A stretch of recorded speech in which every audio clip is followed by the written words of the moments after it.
Good morning. It is a Would You Rather Wednesday edition of Glenn Clark Radio. Today's show brought to you by your local Toyota dealer and buyatoyota.com. The Toyota Tacoma comes in a range of models and trim lines, so you can choose the perfect Tacoma to reflect your unique personality and driving habits. Check out buyatoyota.com for deals on new Toyotas from your local Toyota dealer today. I don't want to jinx this, but you said he was planning on coming in at 10, so that is what I said. Is there now a chance that he just might not come in at all? Because I mean, that would be terrible. that would just be awful if it were to play out. Is there any chance that maybe? I don't think so. I think he wanted to kind of make it up to us by coming in earlier this week, since he wasn't able to come in last week. Oh, it's just devastating. We've never really been able to recover. I'm not making it in.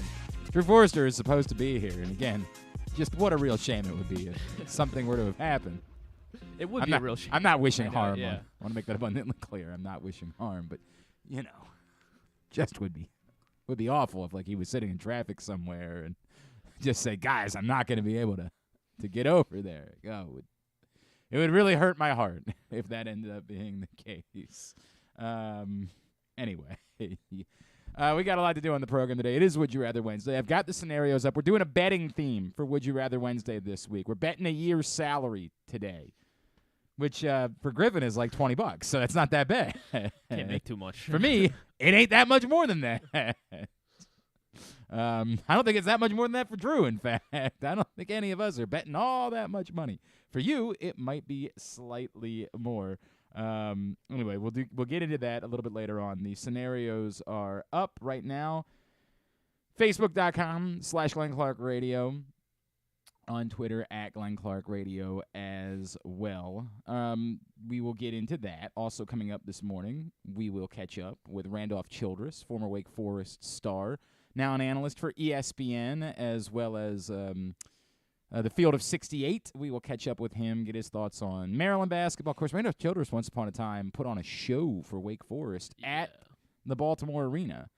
And, God, what year would that? God, this is going to drive me crazy. What year was the NCAA tournament in Baltimore? Because it was Wake Forest and Oklahoma State were the two big teams. Because when Big Country Bryant Reeves was with Oklahoma State, those were the two, draws for the regional, not the regional. Would it be 1995? Yeah, that sounds right. That sounds right. Like some Baltimore Sun archives here. Yeah, Randolph Childress was part of that Wake Forest team, and it was it's funny. It has dissipated, but for a time, it was absolutely the event. Now, of course, it's like the Delman Young game, but there was a time where everyone in Baltimore would tell you they were there. Oh, dude, I was there. I saw. I'm like, there's been 70,000 people that have told me they were there. Delman Young it's game not possible. Is the reason I quit football.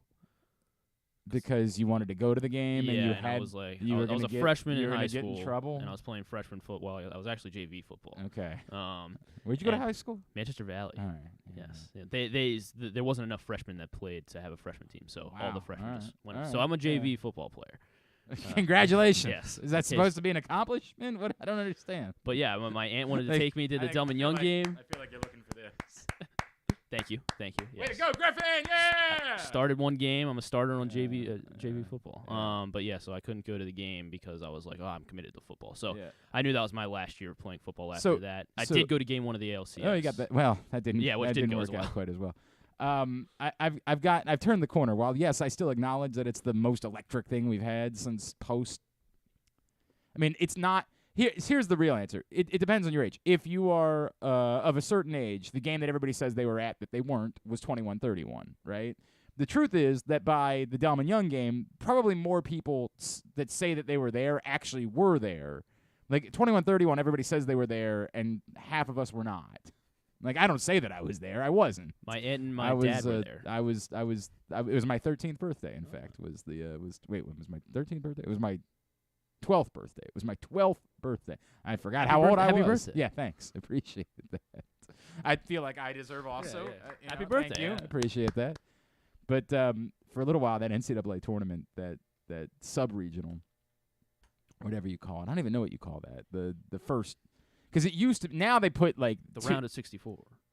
Yeah, and the round of 32, whatever you would call that. That was in Baltimore. It was the last time it was in Baltimore, and for a long time, everybody said they were there. What am I doing? Randolph Childress is going to join us. The hell just happened? This is almost as bad as the microphone thing from yesterday. I think it's slightly better. I am having, stroke radio is real, man. What is going on? Randolph Childress will join us. We'll talk some Terps. And Leigh Steinberg, who is the super agent himself, the agent for Patrick Mahomes, among others. He will check in with us a little bit later on, and we will get a current agent. I mean, an active NFL. Clearly, if fully guaranteed contracts become a thing, it impacts Leigh Steinberg significantly. We'll talk to Leigh Steinberg about that. Ooh, hello, a little bit later on today as well. I seriously regret. By the way, so obviously the stories today are that both Eric DeCosta and John Harbaugh are meeting with the media in Indianapolis at the Combine. I'm trying to figure out what time. One of them is at 1 o'clock, the other is at 2 o'clock. Eric DeCosta speaks at 1, John Harbaugh speaks at 2, so we will not be able to react to those things today. If something of significance were to come from it, maybe I'll hop on Facebook Live or something like that a little bit later on today, but the most likely scenario is that's not the case. I was on with Cordell Woodland. I've always called him Cordell Woodland. It's Woodland? It's Woodland. Oh, okay. Now, when I asked him about it last night, because I finally put him on the spot about it, I was like, dude, I feel like I've been butchering your name, because I would hear him say Woodland coming back from break, and I was like, is that just, is this just come out in the wash? Is this just no, you're saying a Baltimore version of my name, so, or, am I saying it wrong? And he finally just said, well, I say Woodland. And I'm like, all right, then that's what I'm going to. Mama calls him, Cassius, I'm going to call him Cassius situation, right? I said, I'll call him Woodland. So I'm on last night, and I said, look, my guess is that when they meet with the media today, they're going to say basically the exact same things they said at the Combine. And they will do that until there is some sort of definitive decision that has been made. Unless the Ravens today are announcing a contract or a trade with Lamar Jackson, I think that when these two guys go to the podium, they'll be asked 20 different versions. And this one I think will even be more difficult than what happened in the end of regular season, because the national writers weren't all there for that press conference. And the writers that are covering other teams that are interested in Lamar Jackson will be assigned to go cover the Eric DeCosta and John Harbaugh press conferences.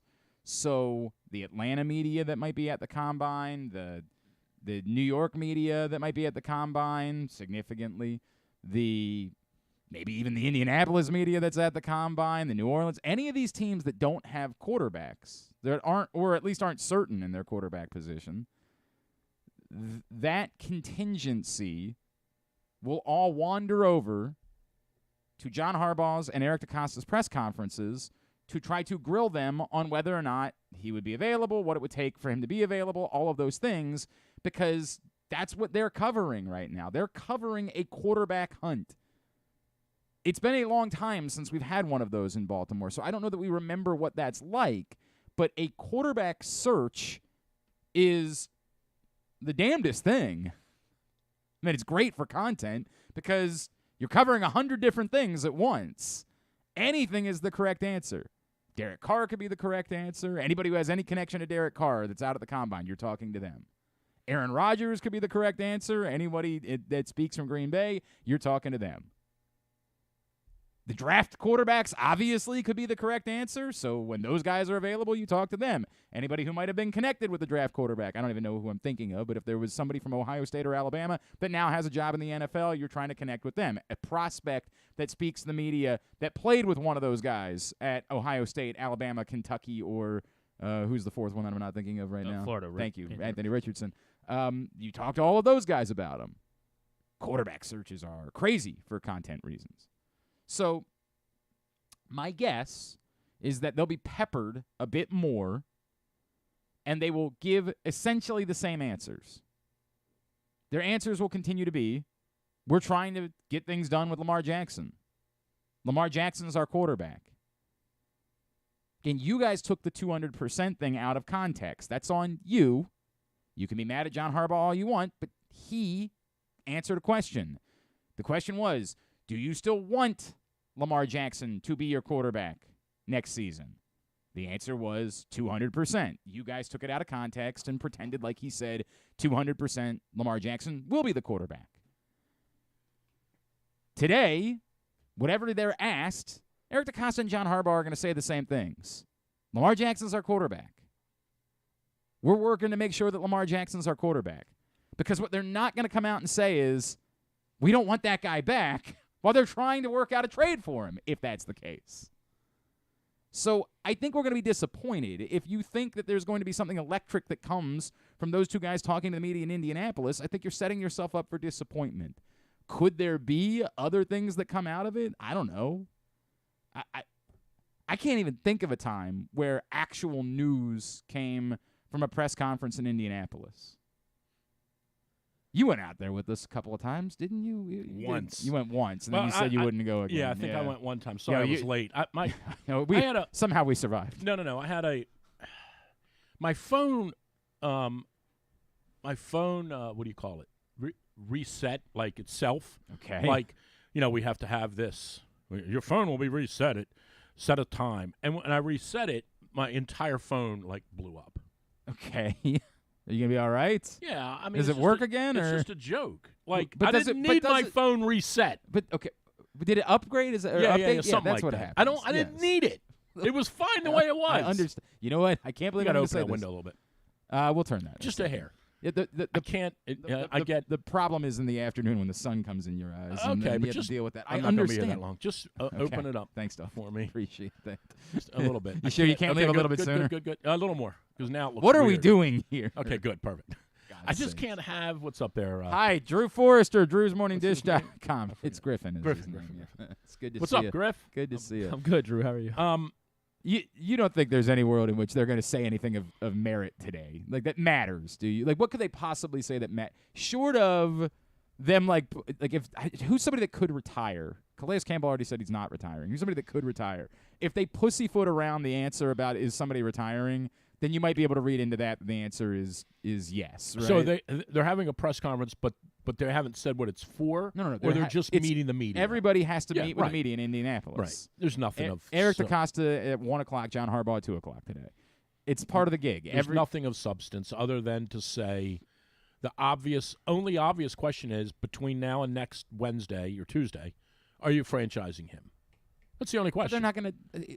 Well, no, but you have to ask that. If you're out there today, 1,000%, if you're out there today, you have to ask the relevant question of, I completely agree. Are you franchising him between now and next Tuesday? Now, whatever Eric says to that, Eric might say, it's funny you ask that. At 11 o'clock today, we filed the paperwork. I don't know what Eric's going to say. Why would they file the paperwork 5 days ahead of the deadline? I have no idea. I'm just saying, I mean, somebody just did it. The Commanders did it with somebody. I don't know, but I'm just saying, you have to ask that question. And then all the other questions, he isn't answering any of those. Are you thinking about trading him? Not answering that. Are you happy with how things are going? Not answering that. Do you think you're going to sign it? Not answering that. But he's not going to say he's not answering it. They're going to pussyfoot around it. He's just going to say, hey, Lamar and I have had a lot of good conversations. Yep, and we look forward to continuing those. When he texts me back every fifth or sixth text, I talk to him. I don't think he's going to say that, Drew. I don't think he's going to say that. I think he might be editorializing a little bit. I don't know that I'm editorializing, but I get you. No, I mean, you might be editorializing what he's going to say. Yeah. Oh, yeah, right. So anyway, I don't think there's anything to say other than, hey, we know what the dates are. We're well aware of the date. Right. We got to get this done. We're trying. Look, I think the more interesting question would be something along the lines of, what are you planning as far as what the impact would be for you having to put the franchise tag on Lamar Jackson? And he's not going to answer that either. Right, That's the thing. They're not answering any of these things. They're not telling you what they're going to do, in part because they probably don't know exactly what they're going to do, and two, because even if they did, they still have people that they want to work around. They still want to talk to other teams about somebody's value. They still want to figure out. They're all out there playing poker. That's what they do. He's not signed yet then, huh? Yeah, Lamar. Yeah, believe it or not. I've been looking. Oh, man. I've been looking on the internet. I haven't seen anything. All right. I don't know. I'm gonna. I don't know what to say. This is gonna be bad. I don't know what to say to this. This is gonna be bad. This is an insane I'm gonna say it anyway. This is crazier than the final minute 34 of Iowa and Michigan. That was State. crazy. That was Have crazy. you ever seen anything like it? Did you see the? Have you ever seen a team Yeah. not do anything wrong at the end? Correct. And lose a 13-point lead with a minute 34 to go. Wild. The only thing they did, it was so funny. We were driving. I got to just tell you this. 2 minutes. It's so fascinating funny. how much you care. We're driving. I was going up to how see. How much did you bet on this game? Why 0, do you care this but much? I would have driven off the road if I would have bet Michigan State. So we're driving up to. I'm driving up to New York to watch one of my high school kids get a golf lesson, and my buddy, my assistant coach Brian Hubbard, is a Michigan State grad. Wait a second. You drove to New York to watch. York. To York. York. All right. Okay. All right. York, Pennsylvania. All right. I heard New York as well. Oh, Yeah, I drove up to York. All right. Not New York. It's whatever. It might be on us. We might both be having strokes. I might have said New York. Yeah. So my assistant coach is a Michigan State grad. So he's got the game on his phone, All right. and we're watching it. And I do this all the time. And This is how I watched the Virginia Tech Maryland game all correct. those years ago. Because you know what I do? Yeah. I say with 5 minutes to go. Yeah. How many points is the team ahead that's ahead right now? If it's, Right. Let's say it's 65-55. Right. With 5 minutes to go, I say, how many points are they going to get? Are they going to get? How many points does the losing team need to get to win this game? Right. They got 55 now. They're going to need to get to whatever, right? Then if that number is unattainable, you say, well, they can't win. It's over, right, yeah. So when it was 88 to 74, I said the magic number in this is 90. If Michigan State gets 2 more points, yes, the game's Iowa over, can't right? score 16 points in the last 2 minutes and 40 seconds. Yeah, that math doesn't work. They just sure. can't. Yeah, who could do that? Because and I said to my buddy, I'm like, because every time Michigan State gets the ball, you said it was 80. It was 88 to 70. We're way off. Way off. Your math was so wrong. No, but I'm saying, like I said, there's no way they can do this because every time Michigan State gets the ball, right. they're going to eat 25 seconds off the Correct. clock. Unless you start fouling them. And then I said, here's the only way that this could work, is if Iowa didn't miss a shot and Michigan State missed some foul shots, right? Right. But it's still not happening. Right. So we're watching. Michigan State scores 2, Iowa scores 3, Michigan State scores 2, Iowa scores 3, and all of a sudden I look up, and it's 96 to 92. It was just 93 to 83 Yes. 2 exits ago. Right. And now it's 96 to 92, and I'm like, holy hell, they're in the game. Right. Correct. And then it was 101 yes, in that's overtime. Like overtime, yeah. It's with both teams scoring And Michigan 100 State points. only missed 1 foul shot. That's a fact. All of these things occurred. That Hoggard or whatever his name is, he missed 1 foul shot. Rex Hoggard. Hoggard, Yeah. whatever his name is. He missed 1 foul shot. Yes. It just happened to be the one. I remember this. It was unbelievable. I agree. It's one thing if you turn it over 3 times and you This is what you prepared airball. for us today. Like, you're doing the Chris Farley Dude, show. I was so set there. I was going to never look at the menu again. If Michigan State wins, I am rolling. That I knew. Hey, reminder, gambling can be fun, but you should set a limit and stay within it. Remember that if you or a loved one has a gambling problem, Tom Drew Izzo Forrester, punch you right in the face. call 1-800-GAMBLER 24/7 for free confidential services, or visit helpmygamblingproblem.org. Here's your confidential service. Tom Izzo, you stink, you rat fink. How do you not coach yourself to a win there when you're ahead by 13 How about points? Fran McCaffrey staring the guy down? Oh.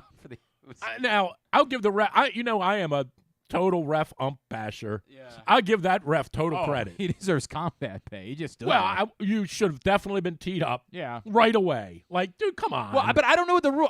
Is there a there's rule nothing that allows for you? Probably not. Yeah.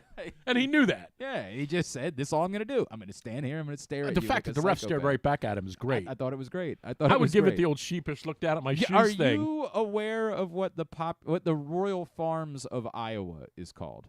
No. You're not familiar with theirs. They have their own very popular convenience store. Right. And It's not as popular as Royal Farms. probably. Well, I don't know. It's no, pretty it's popular. not.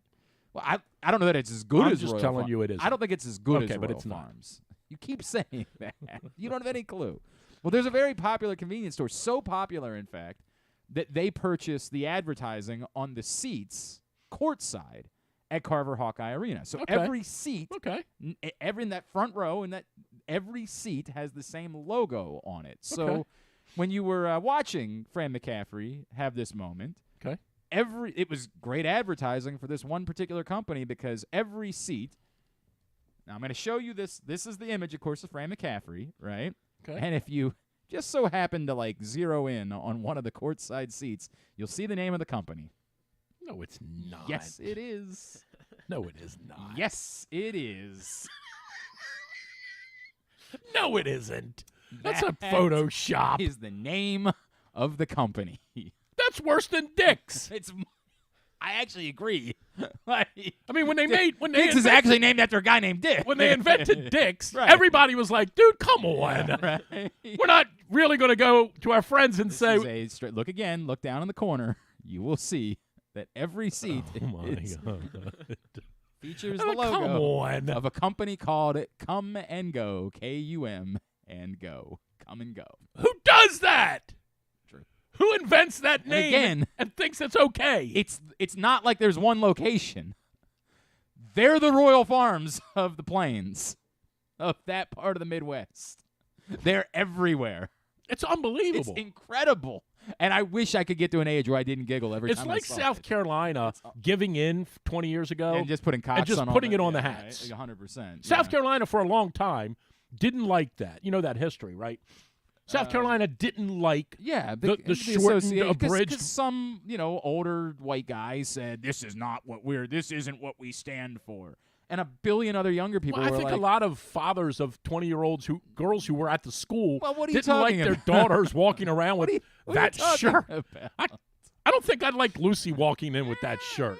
But now South Carolina gave. What if she was offered a full scholarship? Well, we're good there then. Yeah, but now South Carolina gave in and said, because it was we'll print them. You were giving away marketing dollars. I understand that. I can't believe there are. I'm trying to see how many. Are you sure that's not Photoshop? There are 400 locations in the Midwest. Now, if you and I were really. If we were really juvenile, we could do the whole rest of. We've never done that before. We could do the whole rest of the show on this. 1,000% we could. But we don't. But we're going to talk about Lamar. Oh, is that what we're going to do? Is there more to say about it? Is there something I'm missing? I can't get over that. Oh, dude, every time, I can't help myself. I can't help myself. I wish that I could reach an age where I didn't giggle every time I saw it, but I'm never going to reach that age. Every time I'm going to giggle uncontrollably. When Caitlin Clark hit that buzzer beater the other day, all I could think about as they were showing the replays was Come and Go. I can't help myself. I can't help myself. Let me ask you this. It's definitely not Kum, right? No, not at all. Okay. Not at all. I mean, I don't know. Maybe they're Swedish or something. Come and Go is a convenience store chain primarily located in the Midwestern United States. The company, started by William A. Krause and Tony S. Gentle, based in Des Moines, Iowa, operates 400 stores in 13 states, primarily in its home state of Iowa. But you don't know for sure that it could be Kum. No, I do know. It's come up a lot. This is not the first time that I have gone down this rabbit hole, my friend. If you think this is the first time I've spent time with Come and Go, you'd be wrong. I have spent a lot of time on this particular topic over the years. It's one of the more fascinating things I've ever dealt with. So what I was going to tell you is, and I don't want to get in trouble, and I'm not going to say this is awful. So why is it awful? This is part of what's wrong with our country. Is it? Just call it Bob's. What's the guy's first name? The guy's names were William A. Krause and Tony S. Gentle. Just call it Krause's. They didn't want to call it that. They wanted to call it Come and Go. Call it Krause's. Tell you, man. This is the problem with our country. We're poisoning these kids. How did Come and Go get its name? Oh my Lord! We're doing it. What are we doing? Well, I'd rather do this and talk about. What are we gonna do? If you want to know the truth, talk about the golf tournament. Okay, here we go.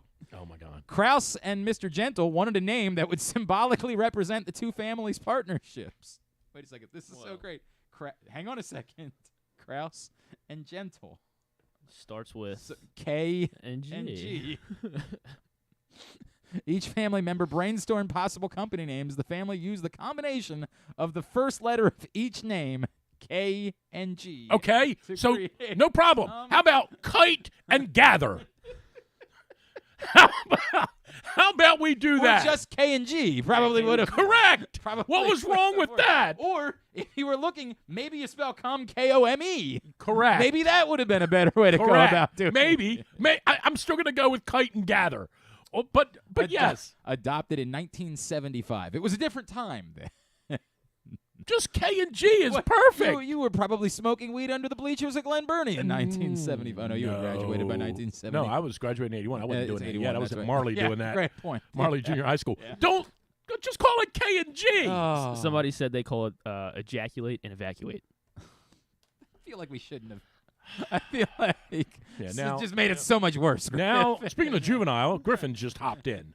Just made it so much worse. Oh, my Lord. This is awful. Back to Lamar Jackson. 24/7 here at Glenn Clark Radio. Drew, Lamar all the time. So you know that there's no point to radio updates. By the way, what number will Teddy Bridgewater wear when we trade him down to Miami? Stop it. 2? No, we can't give him 2. Huntley's got 2. Why would you take Teddy Bridgewater? I don't want him. The Ravens are going to. Are they offering you another first-round pick? They were going to give us 2, but he forgot how to get here. How funny was it when the guy was like, what if they offer 3 first-round picks and Desmond Ridder? And I was like, well, is it 4 if you don't take Desmond Ridder? I'll tell you what. I'll take the 3, and you keep Desmond Ridder. Exactly. Like, what in the world? It's like the Chris Davis thing when we tried to trade him and Pedro Strop. We sent Davis on the plane, and they're like, we didn't ask for Chris Davis. Like, we know, but we wanted to throw him in. We wanted you to have him anyway. Joy. Pedro likes him. Trying to sweeten the pie. Like, here you go. We'll give you 3 first rounds at Desmond Ridder. We love that, but keep Desmond Ridder. Right. Well, no, it's the other way. We'll offer you 2 first-rounders, or if you'll take Desmond Ridder, we'll throw in a 3rd. We'll give you 5. Right. Do you put any stock at all that if this is obviously we're just doing this because we don't want to talk about Lamar. Had Tua not had all of these head injuries, you put any stock at all that the Ravens might have swapped and gotten a lot more for him, that they would have been interested in Tua? Because that's kind of the rumor I've been hearing is had Tua. No, you see, it's funny. I've heard the other side of it. I have not heard, if you're telling me that, I had not heard anything about the Ravens' interest in Tua. Now, you can do some math there and say, well, we all know where he went to school, and we know there's somebody in the building that would be very interested in Tua because of that. But I think the problem there. I just heard that they softened on him once he had all these head injuries. Well, I mean, I think there's a question as whether or not he should ever play again. Oh, I'm not in any way suggesting they should follow through with it anyway and let him wander up here. And I think that'll be the problem. Like, the problem is I didn't see. Like, you saw a stretch of a handful of good games from Tua, enough to commit to. Even if you said he had some legitimate receivers, bring him up here with these guys we have. He's going 12 for 28. The exact same that he was before. And what I would say is, I do like him, by the way, as a quarterback. I mean, these injuries notwithstanding, and I'm not suggesting he's better than Lamar. I'm saying I think he's a competent quarterback. I don't think he's great, but I think he's. But this goes back to my eternal. He's no Marcus Mariota, but yeah, right. He's no Marcus Mariota. It would be wrong to label him as a stopgap. If he plays, someone will view him as a franchise quarterback. Oh, sure. I would put him on the low end. Dude, of that. I'm telling you right now, if he doesn't get his head bashed in by the Bengals in that fourth game or whatever, and doesn't get the next one, like Miami was going to be dangerous. The Bills thing was the one. Oh, no doubt. But Miami was going to be dangerous. They were scoring a boatload of points. They were scoring a ton of points. There's no question. They were going to be dangerous. There's no question about it. It would be.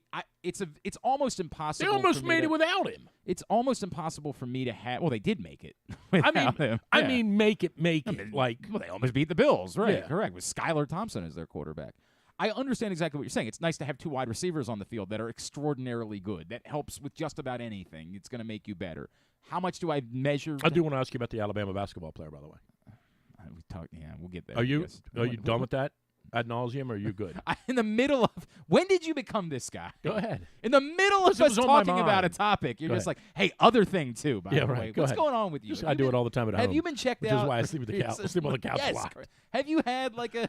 Yes. Has somebody looked at your brain recently? Yes. I'm starting to get worried. Yes, they have. And they've said you got some problems. Correct. Talking about Tua. I never got to the story I was going to tell you, which is we all know that updates in radio are garbage now. There's no, like... why do them? There's 2 things. You record them at 5:30 in the morning. By noon, they're abolished. That's part of the problem, is that they stopped doing them live. Once upon a time, they did them live. And also, nobody attempts... I'm Jerry Coleman. Now, if you could get Vic the Brick to do all of them... then we're talking. Then it's a win. Right? Like, that's worth something. Then it's a win. But there is no point to updates in radio other than we used to sell them for money, and some radio stations still make some money for doing them, so they, to your point, say to somebody who's not a broadcaster, go in at 5 a.m. before you've got to run the board for the show and record a bunch of updates that can run until noon. Right. So at 11 a.m., they're talking to you about, here's what happened 3 days ago, because they don't know what's going on because they're not there. Updates stink. Someone who was doing updates recently on our radio station literally did this as an update. The Baltimore Ravens continue to wait decision on what they'll do with Lamar Jackson. There's a March 7th deadline.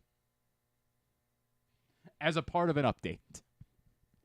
That was I would part say of an to you, update. I would submit to you that there is a possibility. Yes. That there's been some sort of station-wide memo circulated. That you have to, 100%. That says, But that's where we're at. if you run out of things to say. Just keep saying, no news.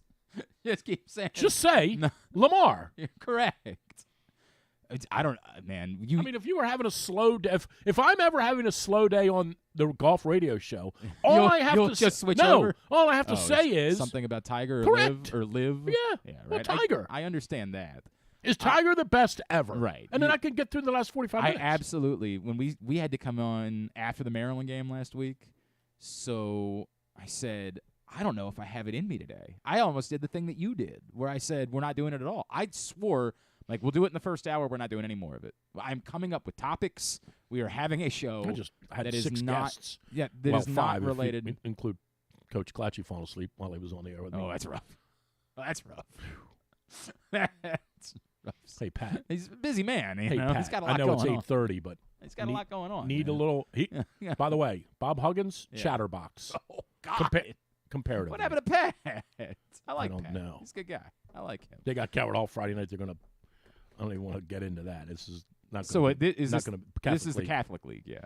Well, St. Francis is just going to win that too, right? I think St. Joe will beat them. Really? Yeah. Okay. I don't want to call what happened the other day a fluke. Mount St. Joe's better than St. Francis. St. Francis defended them well, hung in there, got a couple buckets with them. Mount St. Joe's the best team. Did you go? I did not. Okay. All right. But they're the best team. All right. Mount St. Joe's the best team. I said first hour, no more. No more. We'll do it until 4 o'clock, and then we're not talking about it. I wish we had a tape of the Bob Huggins thing. Yeah. Oh, my God. I could try to do it for you if you'd like. Oh, my God. Yeah. I remember you called, and you had to get to his secretary. And I remember you came in, and you said, I don't know about this one. I don't know about this because I was all excited. I'm like, yeah, Bob Huggins. Bob freaking Huggins? He's a future Hall of Famer. They're playing right? Morgan State. I remember they were playing correct. Morgan State. In the NCAA tournament. And you came walking in, and you said, I don't know if you're going to like this one. I don't know. And after about the 5th minute, I said, well, Coach, Yep. It was great catching up with you. And you came in, and you're like, dude, you just did 5 minutes of Bob Huggins. I was like, correct. Yeah, I mean, I get it. I did. get it. There was nothing fun. more. There was nothing more to be. Yeah. There's a lot of that. Coach, this Morgan State team's kind of interesting, right? They were 5-7 at one point in the MEAC, and then they won their last 6, and then they stormed through the tournament, and they've had some pretty good individual performances. That Jackson kid is a hell of a player. Yeah. That's what I was doing. I hit the mute button so that I could laugh. Yeah. And I looked over at you, and I'm giving you the finger. I'm like, thanks a lot for this. Yeah, like I knew. Right. Like I knew that Bob Huggins was going to suck. So, Coach, do these kind of games worry you at all where you are clearly, as the 2 seed, like you're clearly the favorite? You don't really have a lot of – you haven't seen Morgan State. It's not like you would play them ever. This is the kind of game that would probably worry you, right? Yeah, I don't know. That was really his answer. Oh, my God. I swear to God. Dude, it was horrendous. I swear to God. He was chewing something, too. He was like eating like an apple pie or so something. So bad. It was so ungodly. Yeah. I know. I know that. Maybe the worst. I know the Bakeman guy is a good coach. I do know that. You mean Bozeman? It's so no interest in doing. Like eventually, coaches just stopped doing these. Like it got to a point where you just, whoever we wouldn't do that at this point because coaches just said, "I don't care to do these. I'm not going to do them anymore." Yeah, just call my assistant right? Exactly or the manager. Right. Exactly right. I got a 5th-year grad student. And manager. barely get coaches to do pregame. By the way, I did a lacrosse game from a locker room this weekend. Straight shoot. Did you really? They hired me to do the Temple Princeton women's lacrosse game. Oh, from the women's locker room? Drove up to Philly. Okay. Drove up to Philly. Right. They said park at the basketball arena. Okay. And I hadn't been there in a long time. I'm like, maybe the stadium's the right across Chorus the street. Center or whatever yeah, it's the called. Chorus Center. I get there. Okay. There's no lacrosse field anywhere near there. So I call. I'm like, hey, where am I going? They said, well, just come down to the loading dock. I said, oh, my God. What loading dock? You're going to remember this one day when you're doing the Big Ten game of the week. Big Ten game of the week. They said, well, the arena loading dock. I said, what? Oh, my God. I said, yeah, come on down to the arena loading dock. I walk down. They say, we're going to walk you over to the women's volleyball locker room, and you can call the game off a monitor from there. I said, where was the game? I drove up to – it was in Philly. It was at the Temple's lacrosse field is not near, the campus. Well, why couldn't you go there and do it? Drew, this is – So how did it go? I only want to say so many things as I would like to be invited back. So how did it go? I hope it went okay. I mean, it's tough, man. I've done monitor games.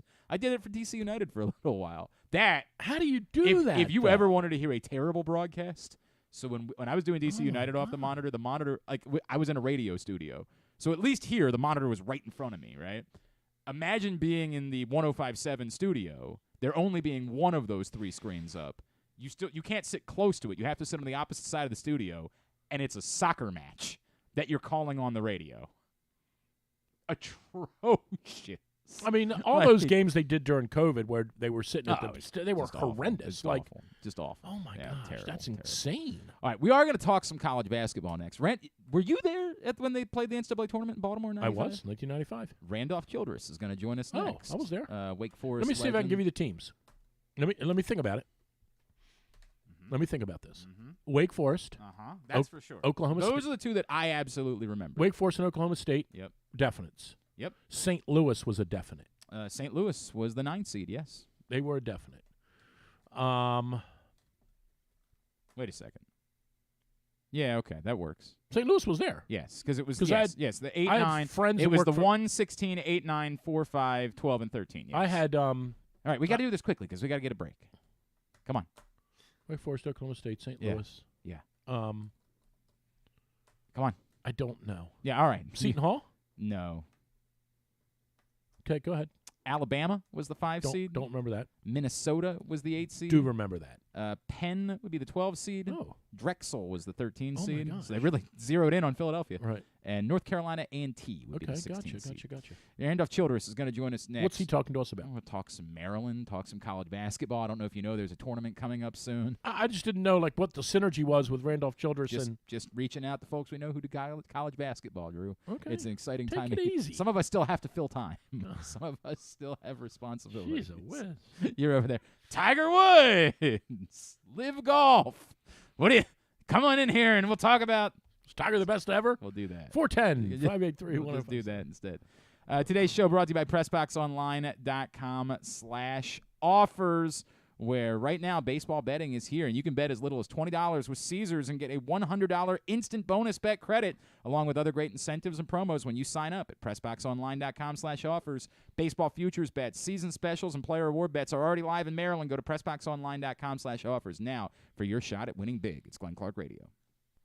Gambling can be a fun and entertaining experience, but there are risks involved. If you're planning on betting on the game at the casino or on your phone or computer, know your limit, stay within it. Set a budget and a time to stop. Remember, gambling isn't a financial solution, and it doesn't mix well with alcohol or drugs. Know the risks and have a plan before you begin gambling. For free and confidential services, call 1-800-GAMBLER 24/7 or go to helpmygamblingproblem.org. Baseball season is finally here, and what better way to celebrate than with some fresh gear from Birdland Sports. As a small business run by O's fans, Birdland Sports offers a great selection of unofficial merchandise, including unique designs like Birds Are Coming tees, player cartoon shirts, and championship prediction designs. And the best part, their prices are more affordable than the big guys. Get high-quality gear without breaking the bank. So whether you're heading to the ballpark or watching from home, show your love for the birds with Birdland Sports. Visit birdlandsports.com today to browse their collection and gear up for the season. Let's go O's! Whether your focus is luxury and comfort, convenience and technologically advanced connectivity, or sporty performance and aggressive styling, we've got the perfect Highlander for you. Check out buyatoyota.com for deals on new Highlanders from your local Toyota dealer today. There's something for everyone this February at Laurel Park. Come watch live horse racing every Friday through Sunday and join us on Saturday, February 18th for the Winter Stakes Spectacular featuring 6 stakes races and $900,000 in purses, including the General George and Barbara Fritchie Stakes. The fun doesn't stop there. Stick around for our Winter Mardi Gras celebration with live music, delicious food and drinks, and a carnival atmosphere. Plus, don't miss out on President's Day holiday racing on Monday, February 20th. Visit laurelpark.com for more info. That's laurelpark.com for more. See you at the track. Another Orioles season is in the books, and the Bat-Around was there every step of the way as the Birds posted their first winning season in 6 years. And after promoting 2 #1 overall prospects in Adley Rutschman and Gunnar Henderson, Mike Elias has said it's liftoff from here. Hi, I'm Paul Valley, and along with my co-host Zach Goodman, we'll be here every Saturday from 10 a.m. to noon all off season, discussing every signing, trade, and waiver claim as we navigate the cold winter months that lead to spring training. You can watch us at youtube.com/PressBoxOnline and Facebook.com/PressBoxSports, or listen live at PressBoxOnline.com/radio. And if you miss a show, you can find us anywhere you get your podcasts. So tune into the Bat-Around with Paul Valley and Zach Goodman every Saturday from 10 a.m. to noon right here at PressBox Sports. Stan the Fan here, welcoming back one of my favorite sponsors, the Costas Inn. And everybody around Baltimore knows that the Costas Inn is a great place to go and grab crabs, steaks, salads, soups, whatever's on your mind to eat in person. But did you know that the Costas Inn has upped their game? They are now one of the premier takeout places in Baltimore. Give them a call now to order your food, 410-477-1975. That's the Costas Inn over 4100 North Point Boulevard. If you need more of Glenn, you can also hear him every Sunday with Rita on 105.7 The Fan. But also, if you need more of Glenn, what's wrong with you?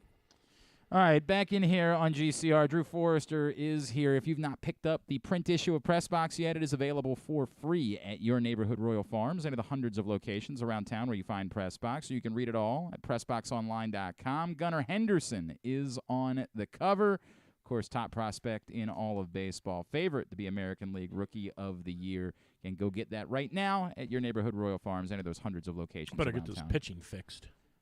I mean, because of what you've seen during spring training, what you haven't seen. We got clobbered during spring training. 2 days in a row.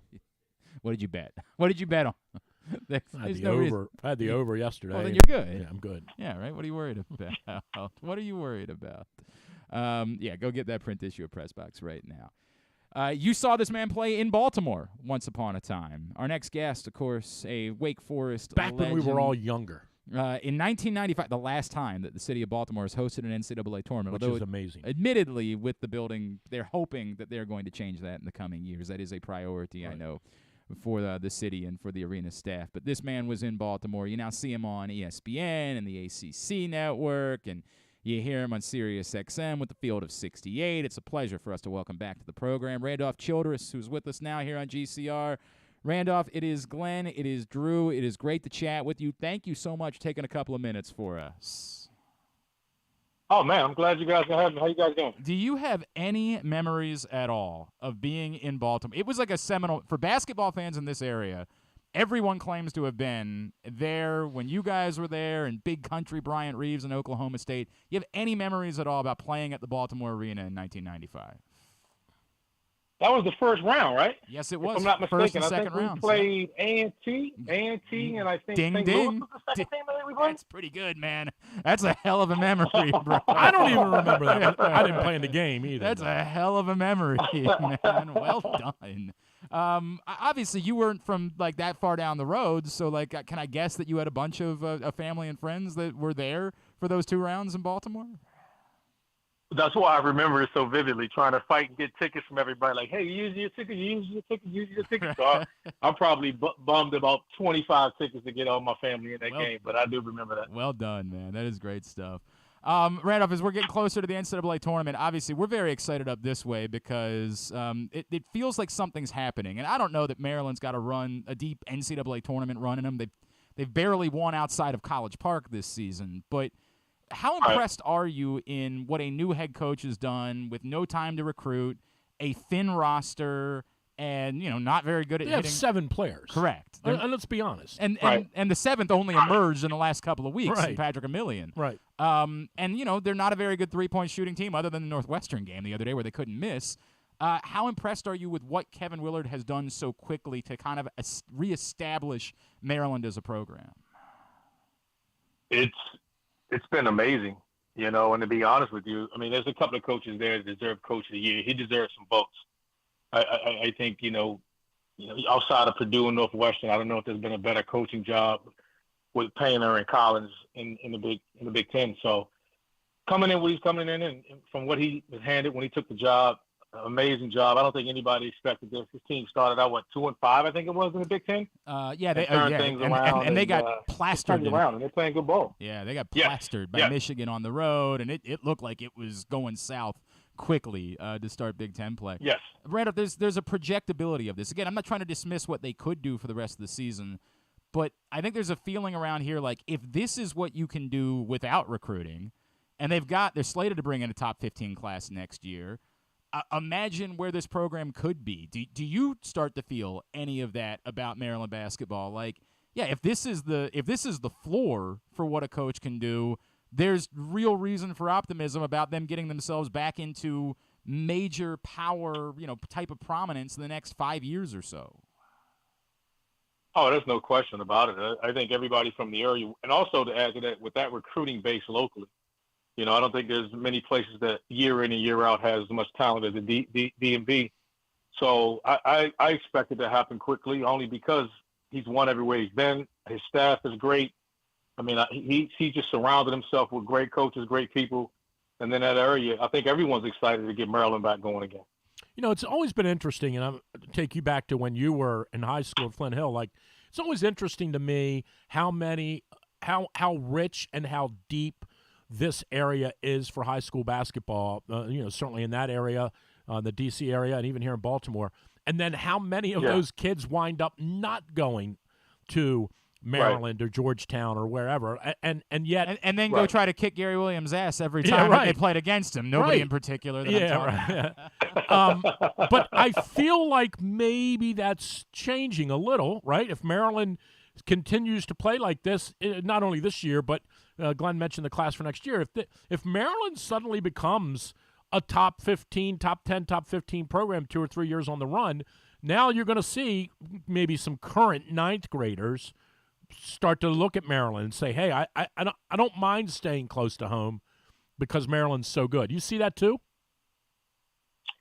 To be honest with you guys, I think it's always been that way. And this team right here, I mean, Jahmir, this team isn't where it is if Jahmir Young doesn't decide to come back home. No question. Right. And people are always thinking that. But the problem is you can only get one. It's just a matter of, can you get that one, right? Can you get the Kevin Durant?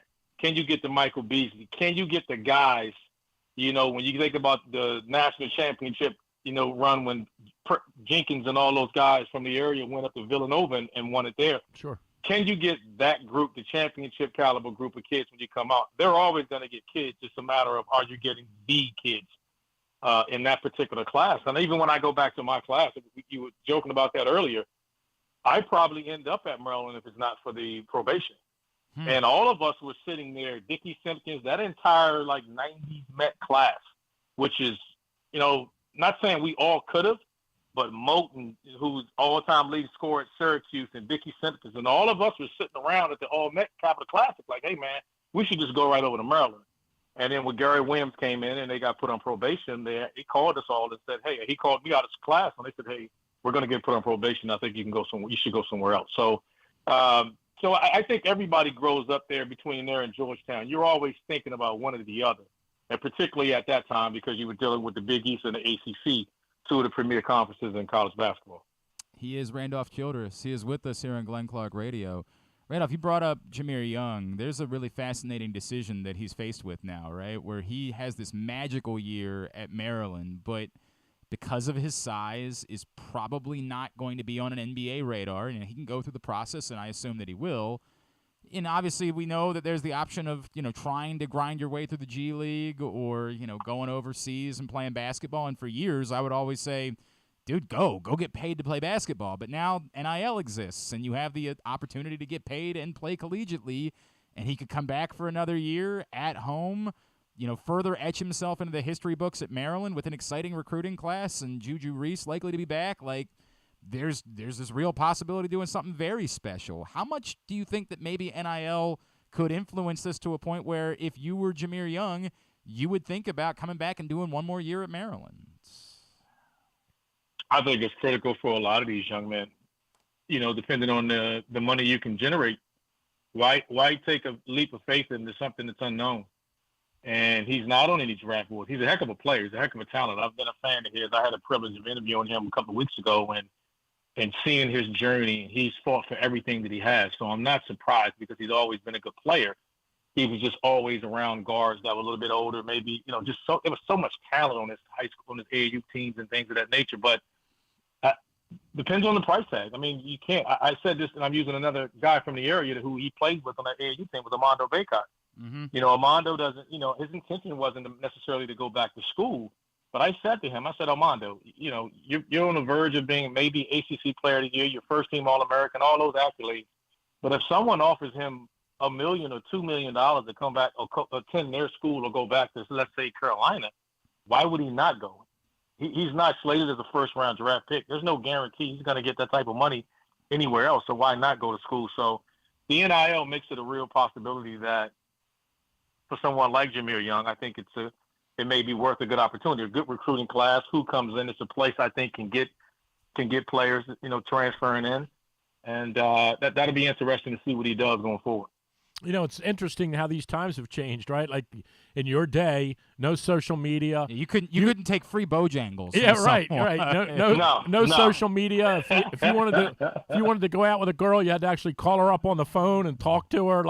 But seriously though, this era right now that these kids are in, I know there's still people that aren't happy about the whole NIL thing and the kids getting paid and all that. I get that, but it's in and it's happening.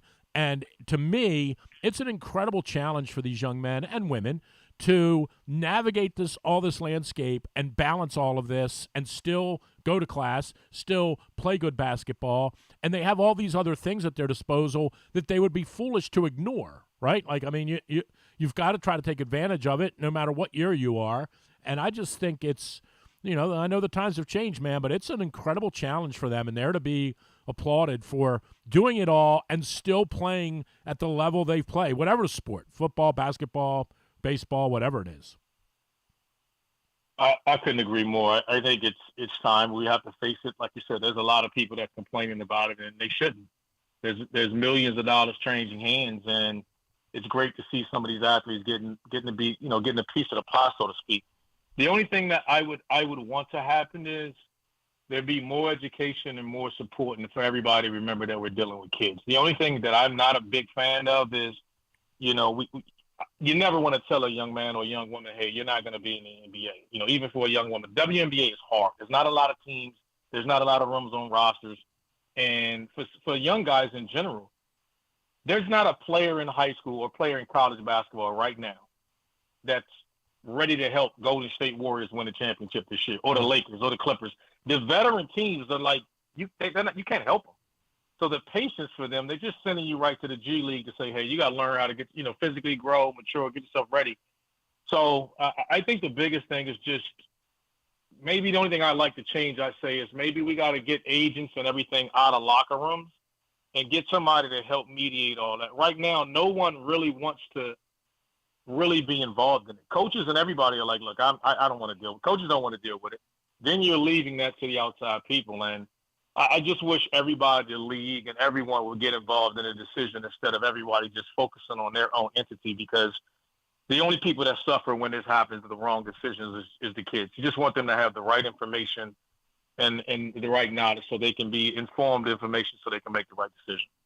Randolph Childress, before we let you go, I always like to get to this part of the year and try to get this question. If I told you had to pick who was going to win the national championship, how many teams would you need? Besides Wake. Well, I don't know about that. What would be the number of teams? If I said you can have 10 teams, you can have 20 teams, what number would you need in order to feel confident that you would be naming the national champion within that group of teams? I don't know if I'd say 10. I mean, I think it's Alabama, maybe Houston, Kansas.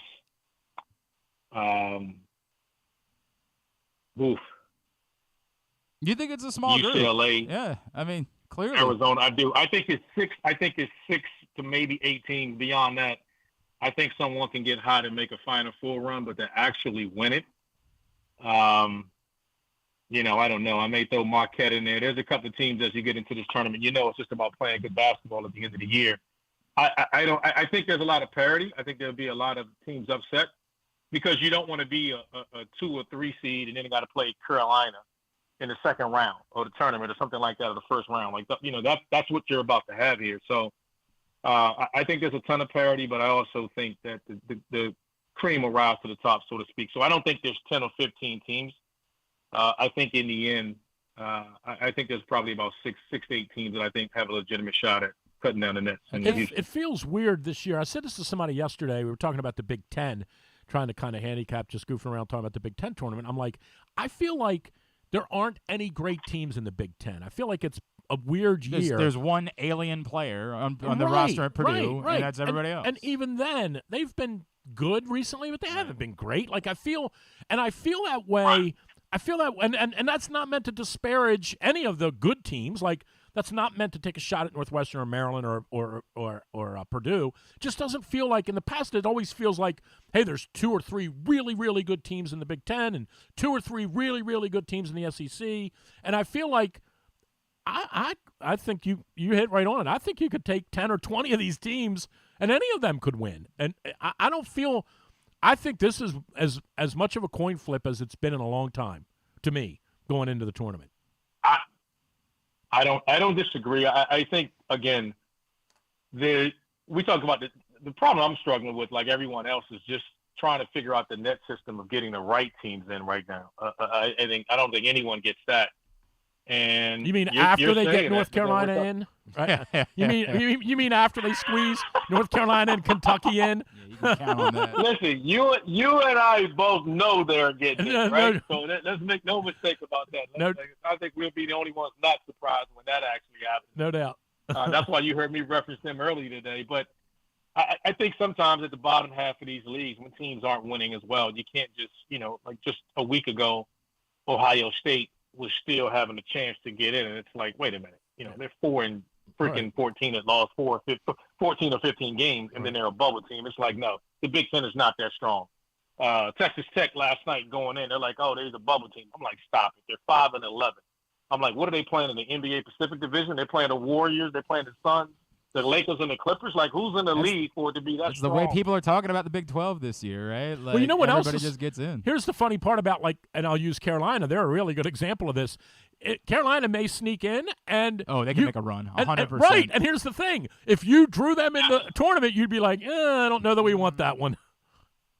No, everyone can say what they want. I think that's why people are complaining about it, because if they squeak in, right, and they get an 11th seed right now, I mean, that's like, you think a team that's projected, let's say like Northwestern or something, you think they want to see Carolina in the second round? No. I mean, in the first round of the tournament? No doubt. Not a chance. Not a chance. Neutral court. Yep. Neutral court, one-off thing. Got it 5 days to scout you. No thanks. No. Bad. No, you don't want any part of that. Hey, last thing for me anyway, Randolph, real quick. And this really got to me on Saturday watching Iowa and Michigan State. And you see this all the time, right? These games, I realize the 3-point shot is part of the game, not going away. I get it. I love it. I accept it. Is there any thought at all it's a foot too close in college now, that they're so good, other than Maryland, that these kids are so good from shooting 3-pointers that maybe it's time to take it halfway back to the NBA 3-point line? You know what? You can say that, but I don't think many of them are that good. Gotcha. I just think they're volume shooters. Gotcha. It's like the NBA at times. Certain guys are really good at it, but a lot of these guys, they may have a good game, but they're not. I don't think there's many great shooting teams. Like, let's go in the Big Ten. Outside of maybe Iowa? Yeah, it's not a guard league. You're right. Penn State shoots 40 of them a game. Guys can shoot the lights out. Right.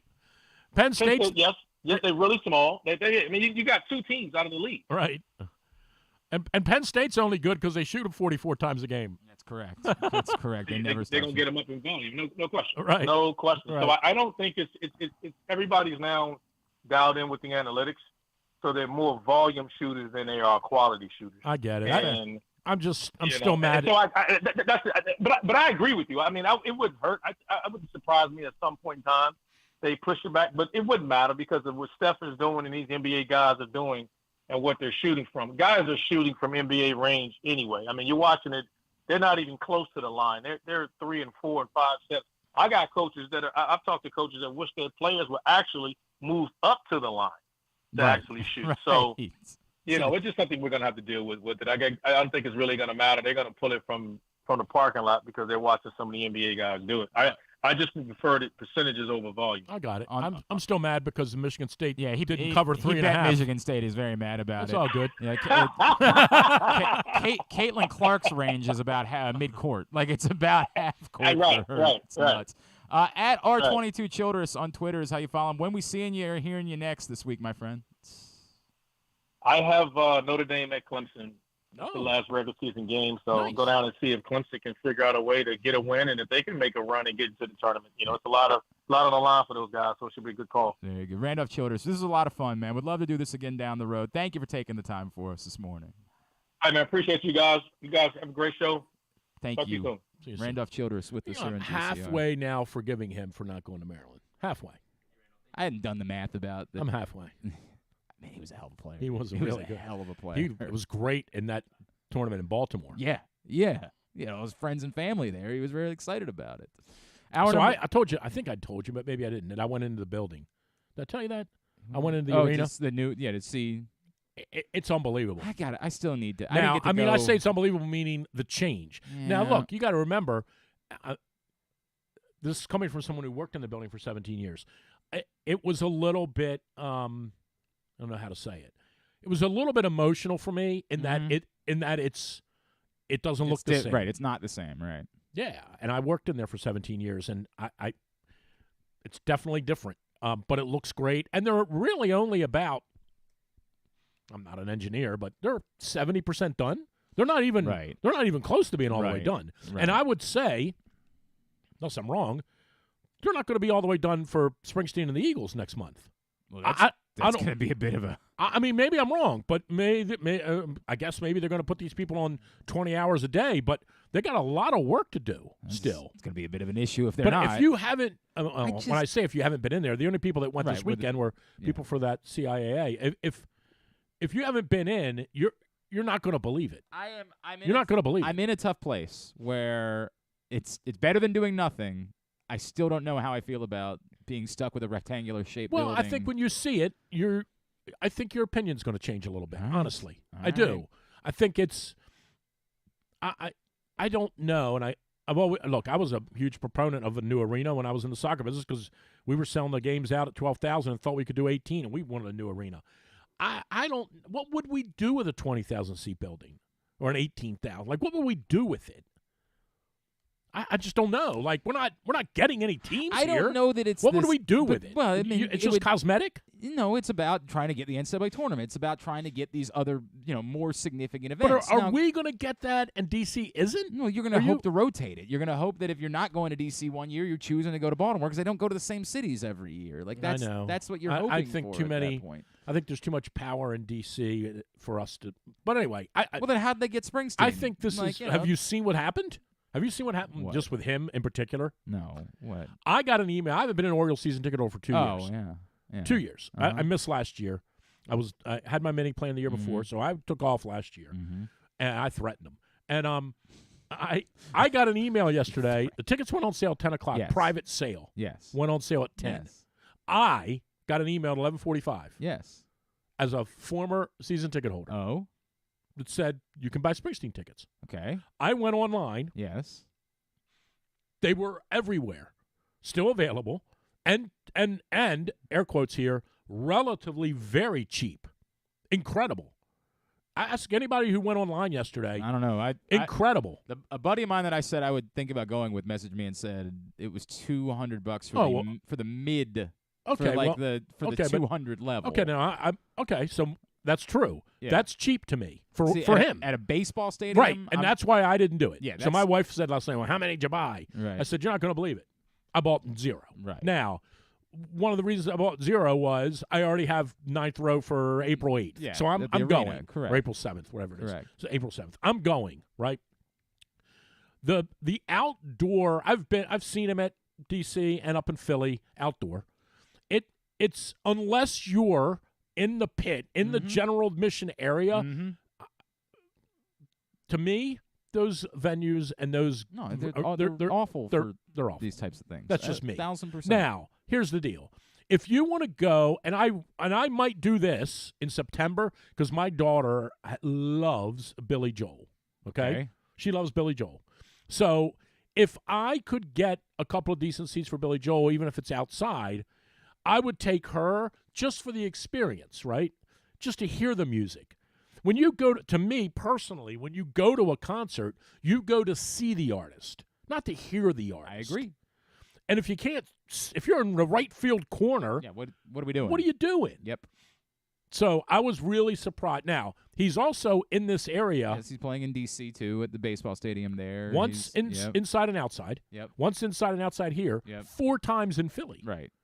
It's quite saturated. I understand. 100%. I understand. And so yesterday when I saw those tickets available, I'm like, he might not sell this building out. I'd be very surprised by that. There's lots of time. There's I lots know, of time. Lots of time. I hear you. But I get it. I hear you. It ain't the Paul McCartney demand because it was the only show you were going to be able to see Paul McCartney in. And why would you even go do that? Right. There we go. There's my guy.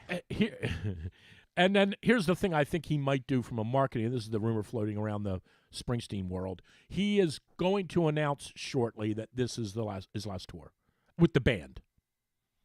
Yeah, but do you believe that? I probably do. I think he's out of gas. Okay. The shows are shorter. I think he sees the writing on the wall. Okay. And I do think he'd still go to Broadway for $750 a night. But like in 2 years, if he just wakes up one morning and is like, I'm bored. Call the guys. The hell do you think? What are any of them doing? I don't think they were going to do a remake of The Sopranos. I think Steven Van Zandt's going to be available. Well, I'm just telling you that's the rumor. God, I've been doing a rewatch of The Sopranos recently. I rewatched all the Ted Lassos this week. Well, of course you did. You discovered it last week.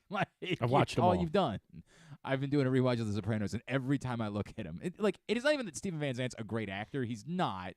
He's just an Italian guy who fits a role. Essentially, it's exactly what it is. But every time you look at him, you're like, how is that him? How is that him? Right. You just forget that. What? Because he's a great actor. He's not a great actor. Yes. He's a great guitar player. He makes the same facial expression in every scene. Right. It's the perfect. It's the perfect facial expression. I guess. He grew up in that. He grew up in the Sopranos. I hear you. I understand that. But every time you look at him, you're just like, this is very different. Very different. All right, when we come back, my wife and I are hooked on all of the old cold case shows, and it's a very chick thing. No, but here it is. I said the other night we watched one the other night. It makes sense for your wife to be hooked. We were a minute 40 in. Yeah, and I said, it? Well, I said yeah. he 100% did right, it. Then it said, over the next 90 minutes, you're going to learn it. And I'm like, are you kidding me? We got to go through 90 minutes I know when we already know you did it. I know the answer. And he did. It's a very chick thing to be in one of those shows. It's super chick But I love how they stretch it out for 90 minutes. When we come back in, we'll play Would You Rather Wednesday. Giving away a shirt today. Oh, Would You Rather Wednesday. I'm a medium now. Do you have a medium? No, you're not a medium. I know that is certainty. What's that supposed to I don't know what you are. This is the mental health era we're in. You're supposed to say to me. Hey, whatever you believe. Oh, was that yours? Yes, that was the got one? my Grayson throwing gassing up Grayson. All right, we'll talk. Stupid. He hadn't even pitched any in the major leagues. It's a partner. Why don't you not do I'm just down on Grayson Rodriguez. That's why? What world? I feel like being on the. I feel like I'm on the 2 to 6 show. Yeah, shut up. Grayson Rodriguez stinks. Just shut up. Guy stinks, man. You missed it early in the week. What's he done other than pull his lat? Stop. If you missed it early in the week, Stan the Fan, Charles Ross Grimsley caught up with Rick Dempsey. You can find it right now. Facebook.com/PressBoxSports. Click on the videos tab. YouTube.com/PressBoxOnline or PressBoxOnline.com/video.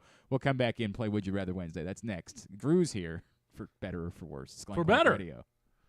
The Baltimore County Police Department is hiring. Entry-level officers start at over $60,000 and over $64,000 for lateral officers, with $10,000 signing bonuses available. Plus, cadets start at over $32,000.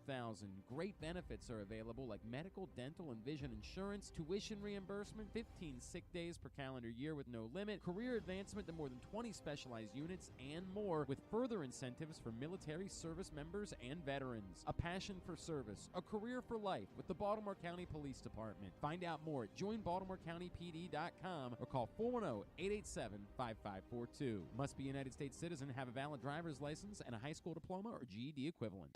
The latest edition of Press Box is available now. On the cover, Luke Jackson profiles Orioles phenom Gunnar Henderson, breaking down how he was able to become the top prospect in baseball at such a young age and what could be next in his first full MLB season. Also inside, we meet lacrosse players from the men's and women's college programs across the state, and Bo Smoka breaks down another year of wide receiver issues for the Ravens. Press Box is available for free at over 500 area locations, including 60 Royal Farm stores, and you can always find the entire edition, as well as the best daily coverage of the Orioles, Ravens, and Terps at PressBoxOnline.com. There's something for everyone this February at Laurel Park. Come watch live horse racing every Friday through Sunday and join us on Saturday, February 18th for the Winter Stakes Spectacular, featuring 6 stakes races and $900,000 in purses, including the General George and Barbara Fritchie Stakes. The fun doesn't stop there. Stick around for our Winter Mardi Gras celebration with live music, delicious food and drinks, and a carnival atmosphere. Plus, don't miss out on President's Day holiday racing on Monday, February 20th. Visit laurelpark.com for more info. That's laurelpark.com for more. See you at the track. That first sip. That first bite. Start your day off right with a delicious breakfast at Royal Farms. Choose from a fantastic selection of fresh Royal Farms breakfast sandwiches and top it off with a rich hot cup of the freshest coffee in the world. At Royal Farms, breakfast is available day and night.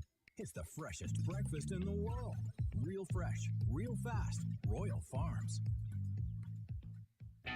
Stan the Fan here, welcoming back one of my favorite sponsors, the Costas Inn. And everybody around Baltimore knows the Costas Inn is a great place to go and grab crabs, steaks, salads, soups, whatever's on your mind to eat in person. But did you know that the Costas Inn has upped their game? They are now one of the premier takeout places in Baltimore. Give them a call now to order your food, 410-477-1975. That's the Costas Inn over 4100 North Point Boulevard.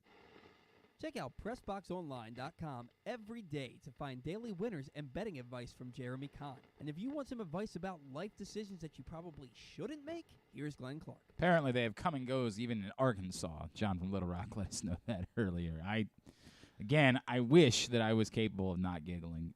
We sure he's all right? When he disappears for a minute, I think he just went to the bathroom. Yeah, but he's at the age where we got to make sure he doesn't fall in. I just things could be going wrong here. There could be some real problems. I'll give him another minute or two. I just want to make sure that everything's all right. All right. I get worried. I get worried about him. He's not as young as he once was. I walked in the other office by accident, the dentist office. I'm like, I'm here to talk sports. She's like, this is a dentist office, sir. You're joking, but I'm getting a little nervous, pal. Getting a little nervous. I'm good, man. I'm sharp as a tack. Yeah, George. Yeah, baseball betting is here. Get up to 5 second chance bets, up to $50 each from PointBet, along with other great incentives my app and right promos. here. Calm down. Incentives and promos when you sign up at PressBoxOnline.com/offers. I don't come to your house and chew gum. Baseball futures bets, season specials, and player award bets are already live in Maryland. Go to PressBoxOnline.com/offers for your shot at winning big. You're all in on that point. I mean, I don't bet on it. I just downloaded it You wanted just to have it. See how the app worked. I understand. I got to put in a new version. Well, good. You got that going for you, which is nice. All right. Did you see what happened in the 9th inning yesterday of the Orioles game? I did. But it was better that way without those bums in there calling balls and strikes. You really did lose some money on this yesterday. It's a tough day for you. It. The Orioles were trailing the Pirates 7-4 after 8.5 innings, and because the game was being hosted by the Pirates, that means that the game was over. But why is that? Oh, you're saying because of the top of the ninth. Yes. They wanted to play the bottom of the ninth even though the game was over. So this being spring training and considering that results are irrelevant, the only point of this is to get guys some work and to look at some guys. The two managers said, yeah, we'd like to play the bottom of the ninth inning. The umps were gone. And the umps were like, yeah, the game's over. We're out. See ya. I love it. So they departed, and the Orioles and the Pirates just kept playing. Just went ahead and played the ninth inning and called their own balls and strikes. I love it. It's like what we used to do in basketball. You call your own foul. Right. Where are you with the pitch clock? I get it. I understand it. I totally get it. I think that 15 seconds seems 2 seconds too short for me. 8 seconds seems 2 seconds too short, but I get it. Feels rushed. But I understand you. At some point, you had to come up with a number. I'm sure they had some data nerds sit in a room somewhere with with their green tea and say, well, let's figure out what the time should be. 15 and 8 seems too quick to me, but I do understand you have to have it.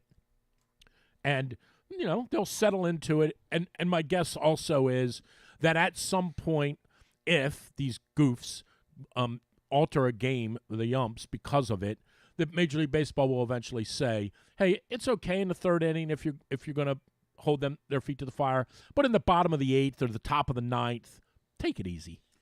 That's what I think will happen. I think over time it will settle in and it'll be good. I think you're right, with the flip side argument being, don't decide a game. If it's a rule, it's got to be a rule, right? Like they could call holding on every play. Yes, there's something. I understand that, but I get why they're doing it. But they don't only not call holding on plays in the fourth quarter. I get why they're doing it. I would the idea. I talked to our friend. I totally understand. I talked to our friend Steve Johnson about this the other day. Gavin Sheets loves it, by the way.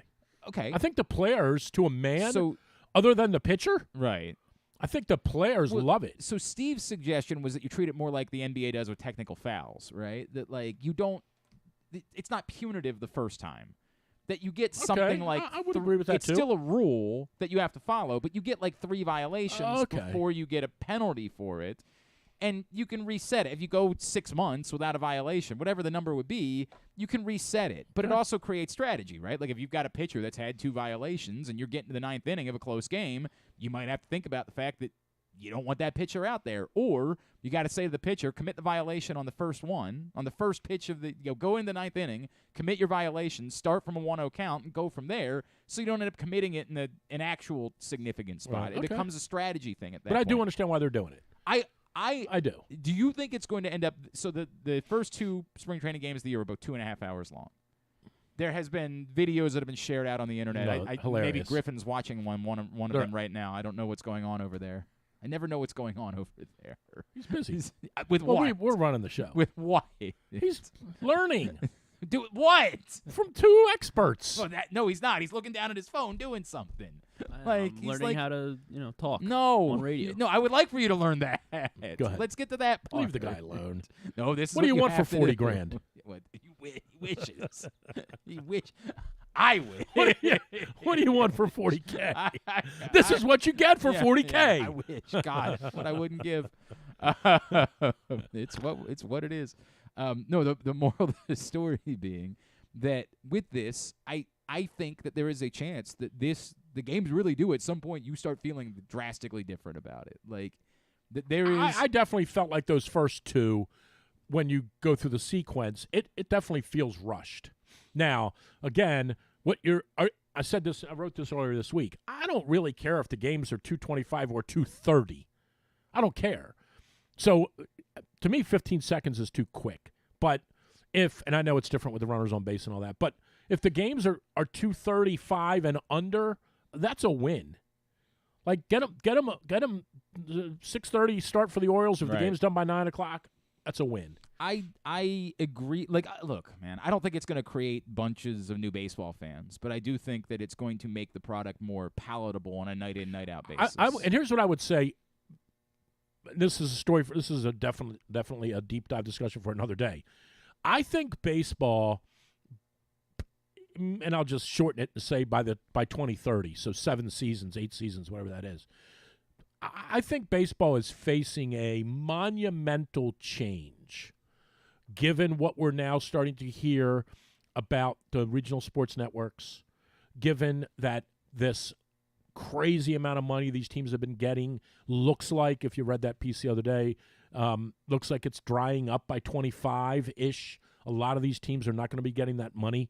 And I think baseball is refocusing, without telling us that they are, on how do we get people to come to the games. We can't keep drawing 8,000 and 10,000 people on a Wednesday night. Like, how do we do this?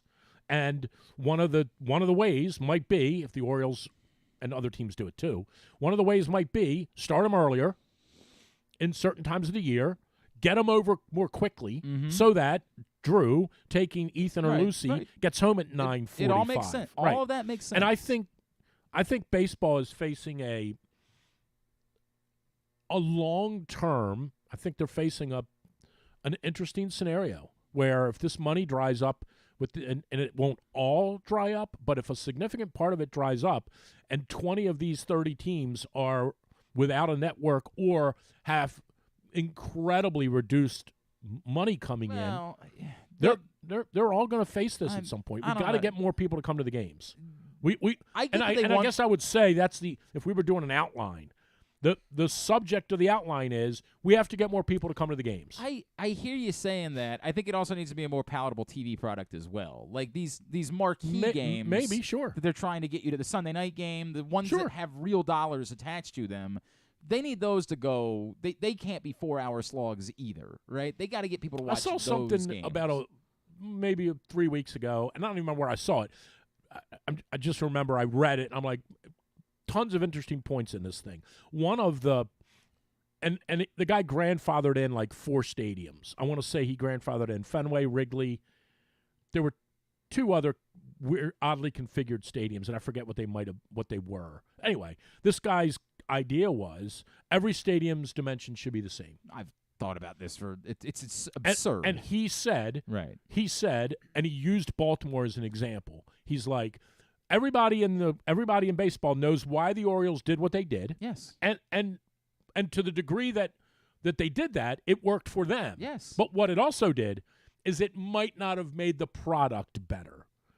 And he said, forget about winning and losing. Right. If you want to watch guys hit home runs, if you want to get right. So his argument was every stadium should be 347 down the left field line. Right. Every team stadium furthest dimension should be 407. Like he had all this data, right?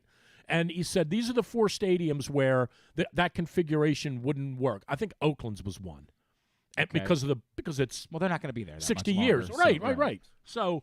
In Boston, it wouldn't work. That's what he said. Fenway, Wrigley, Oakland might have been the other one. I forget what there were 4. He's like, these 4 you can't do anything about other than build new stadiums. These others should all be configured to have the exact same dimensions. And they should all be made to create more offense. And it was his words, right? So that gets back to your thing of on a Sunday night, do you want to watch the Cardinals win 9-7 or 2-1?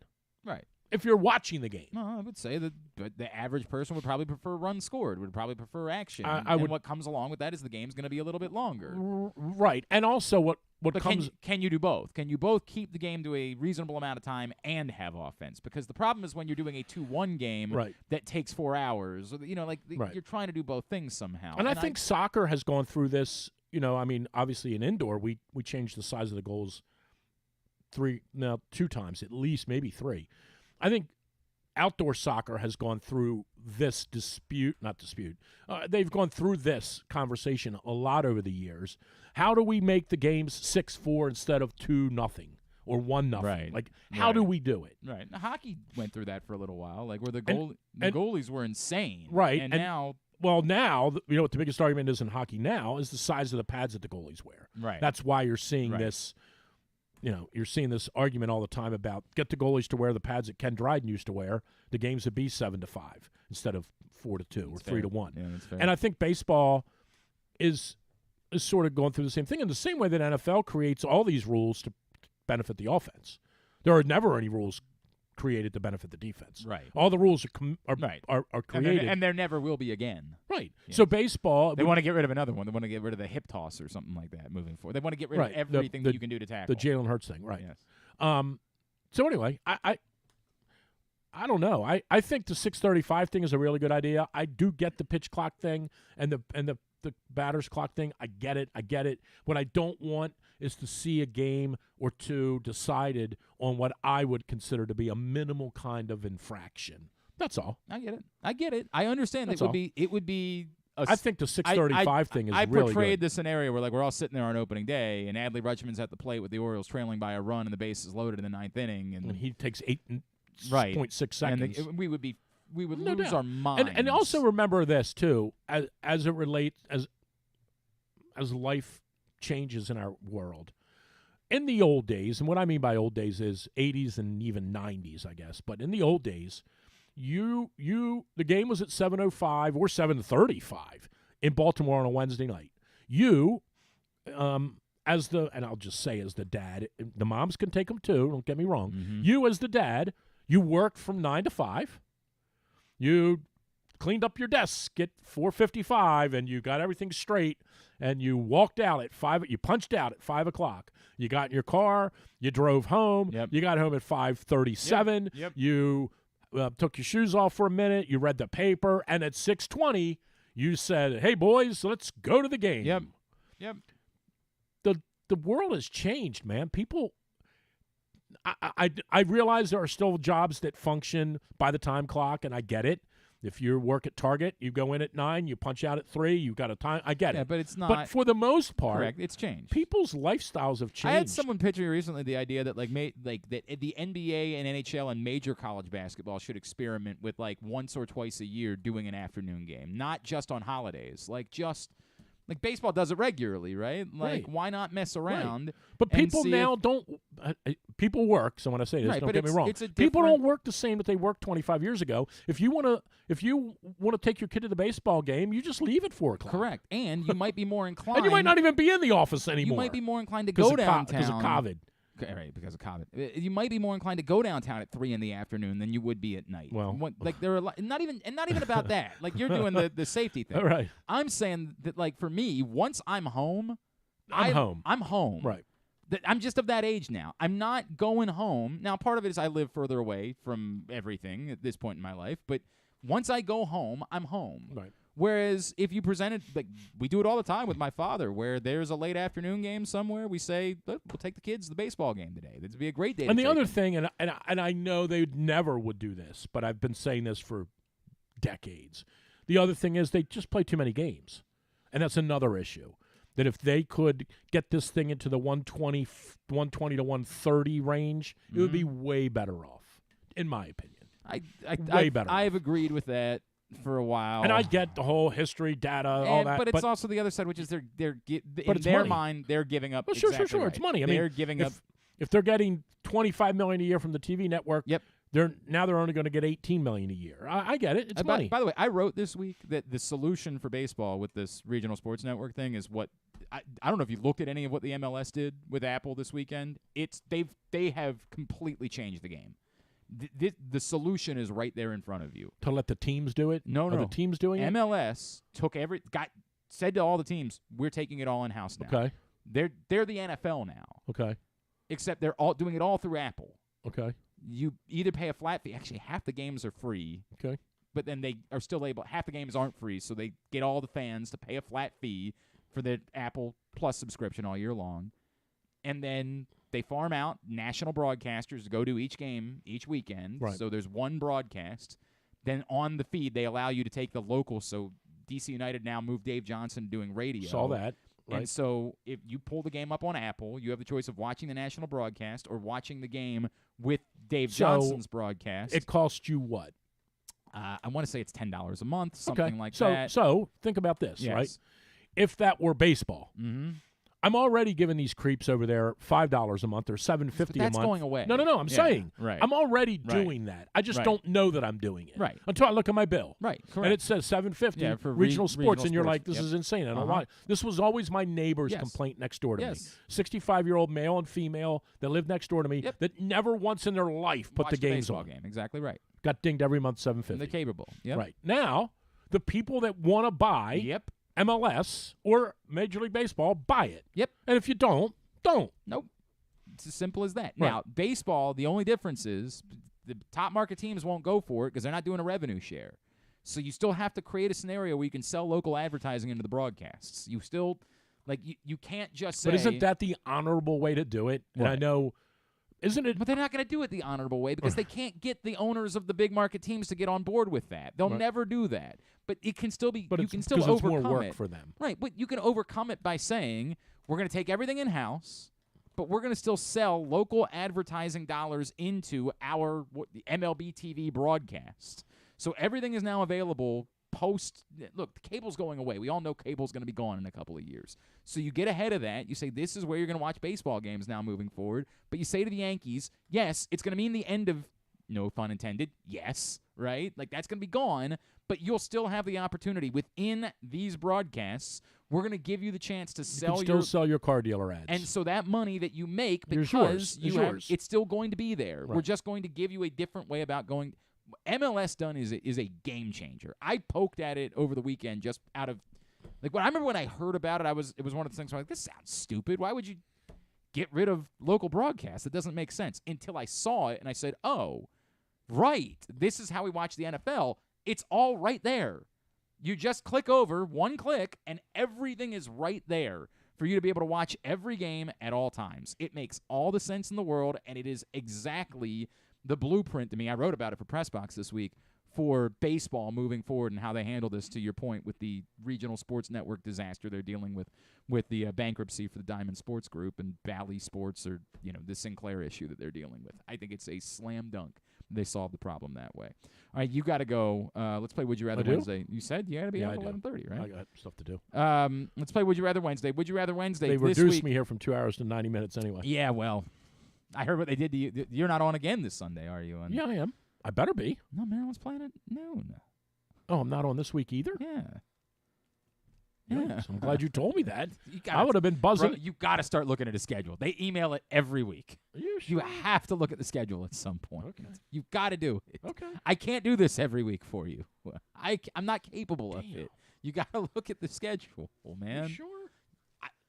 There's a schedule. I'm looking at it right now.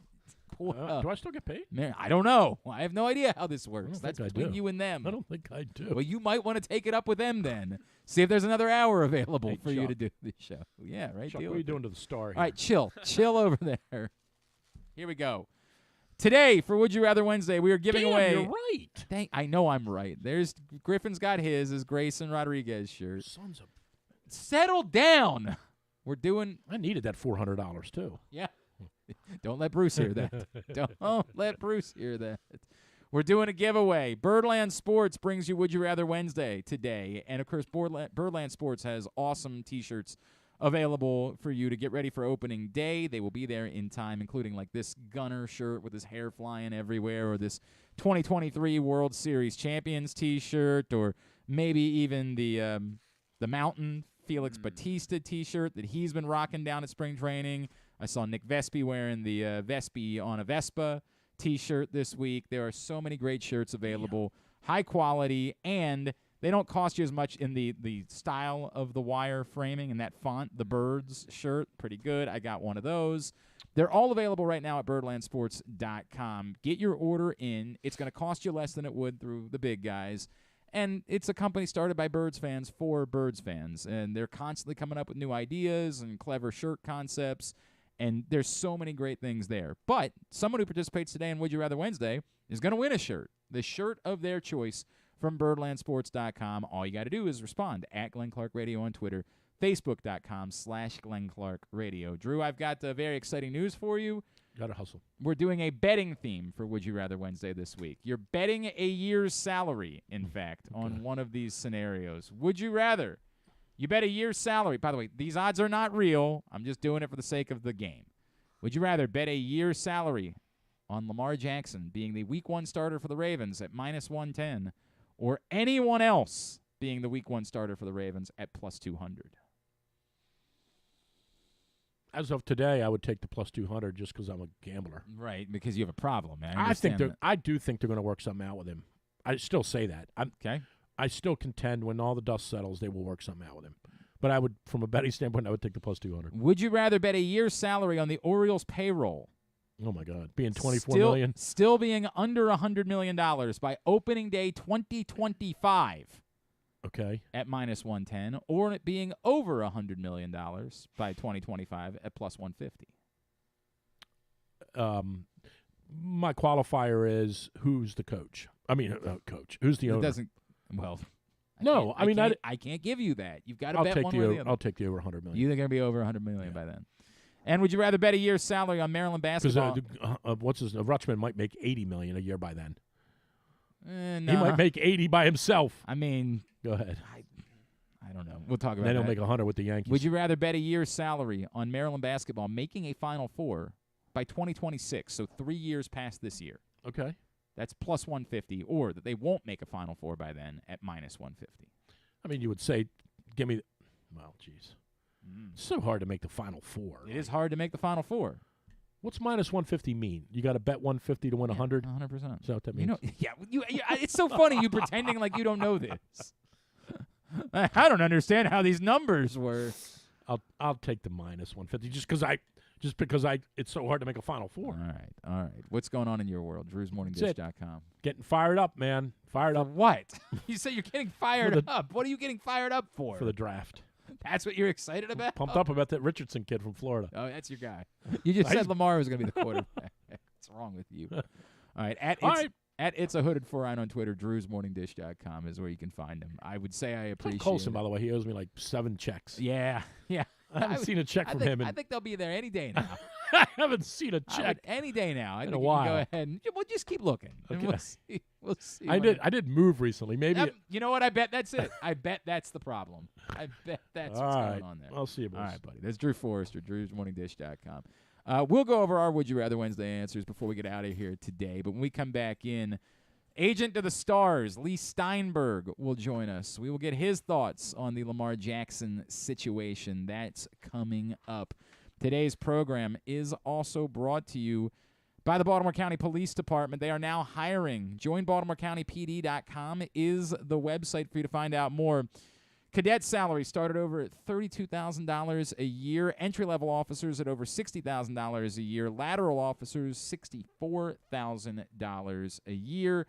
With advancement opportunities, specialized positions available, plus medical, dental, vision, insurance, and for both lateral and entry-level officers, a $10,000 signing bonus is available. If you have a passion for service and you want a career for life, the Baltimore County Police Department is looking for you. Great opportunity for you to be the change that you want to see. 410-887-5542 or joinbaltimorecountypd.com. Why don't we do this? We've already taken 2 breaks today, right? Correct. Well, why don't we talk to Leigh Steinberg? All right, let me call him up. Then we'll take a break. Why don't we do it that way? Okay. You think he'd be down for that? I think he would be down for that. He's Great. a nice guy. Great. Because we actually talked to Leigh Steinberg a little bit earlier, and so we're going to listen to that right now here on GCR. Well, a pleasure to be joined again here on Glenn Clark Radio by a man that we've known for a long time over the years. He is a super agent. His guy, Patrick Mahomes, just won another Super Bowl. He's on top of the world. He is the great Leigh Steinberg, and he's back with us now here on GCR. Leigh, it's Glenn in Baltimore. It's always great to catch up with you. Thank you so much for taking a couple of minutes for us. My pleasure. Leigh, obviously, contracts are a hot topic here in Baltimore, and we have a lot to get to. But I'm wondering if you could just shed some insight before we get to that about Patrick in particular. There has been so much made over the years about, you can't give a certain percentage of your salary cap to the quarterback and still win a Super Bowl, and it hadn't happened for forever. What makes Patrick so special? Why is it that he has bucked the trend throughout the history of football? I think it's work ethic and what you see on the surface, which is his superlative play, is just a function of someone who studies hard, works hard, is always in shape, and is hyper competitive.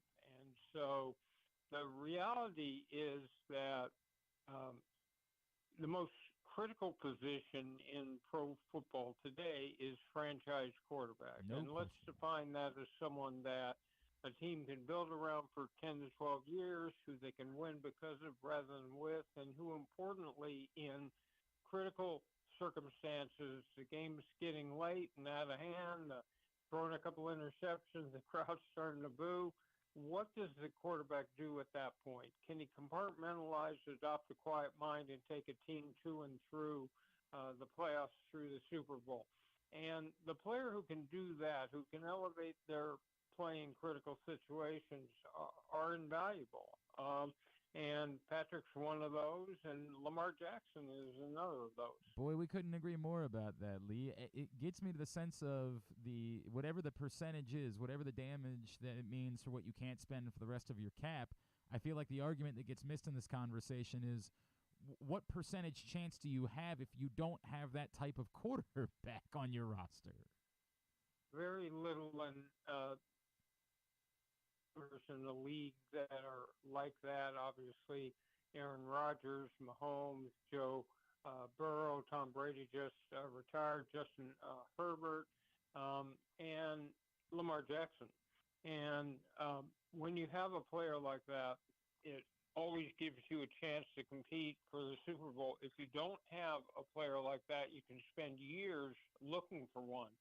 So here was a situation that you would think if it was a movie, it would fade to black, and a very happy Lamar Jackson and a very happy Baltimore Ravens would walk off together in the sunset. And the subject of a contract for a player like this, generally you hear nothing about the negotiation, and they're just sitting at a desk announcing a new contract with the GM and the coach. So this one's different. My guess is that Lamar Jackson probably looks at the market and sees the contract that was done for Deshaun Watson, which was $50 million a year, all guaranteed, for skill and injury, and says, well, that's my comparable. And I bet that the Ravens say, that's our quarterback, we're really happy, but that's not that operation. My guess is that that's probably what's happening, because otherwise it doesn't make any sense. You and I are in agreement about that. Leigh Steinberg is with us here on Glenn Clark Radio. Lee, with that said, when you were working on the deal for Patrick Mahomes, it wasn't a fully guaranteed deal. It was a history-making deal, of course. I mean, it was, one of the biggest in sheer numbers that we've ever seen. But the priority wasn't fully guaranteed. Can you take me through why that wasn't a priority? And now, having seen it happen, maybe would it be different if you guys were going to the market at this point? Would you be in the same place where you'd say, yeah, I'd be searching for a fully guaranteed deal as well? I'm going to let Patrick speak for his contract negotiations and what he did, but I'll speak more generally. The key under the cap is to keep the salaries down and keep paying a big signing bonus. So the question is, can you maximally compensate a player? Can you maximally compensate a player while making sure that his goal, which is always most important to the quarterback because they're the chief beneficiary of going to the playoffs, going to the Super Bowl from the standpoint of marketing, from the standpoint of career satisfaction, and you make that can be while still preserving maximum revenue. And that's the challenge that you have as a contract negotiator. And it's possible to have the highest paid player, but have the contract constructed in a way where the team can put a supporting cast around that gets the player to his ultimate goal. It's more taking it away from being specific to Patrick. The idea of fully guaranteed contracts, we understand why they would behoove a player, of course, in a sport like football.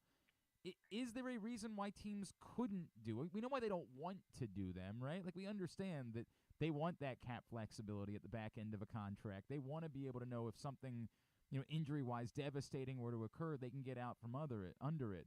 But again, knowing that you have to have one of these guys in order to have a chance to win, like, how do those two things measure up? It would seem like the value would still be if this is what it takes, specifically at the quarterback position, because I don't to the point, right? The Chiefs were willing to move on from Tyreek Hill. They knew they needed to have Patrick Mahomes. To the point. Well, you see, it really is unique to that position. It's the only position in pro football that competes dollar for dollar with the bigger contracts you see in the NBA and Major League Baseball. And again, it's because it's so critical. I think the essential question that a franchise has to ask themselves is, if not this quarterback, then who? Because the point is that it could take years to, here you have a player in Jackson who was MVP of the entire league. That's pretty unique. I understand people have raised issues about the fact he was hurt, 10 out of 22 games or some number.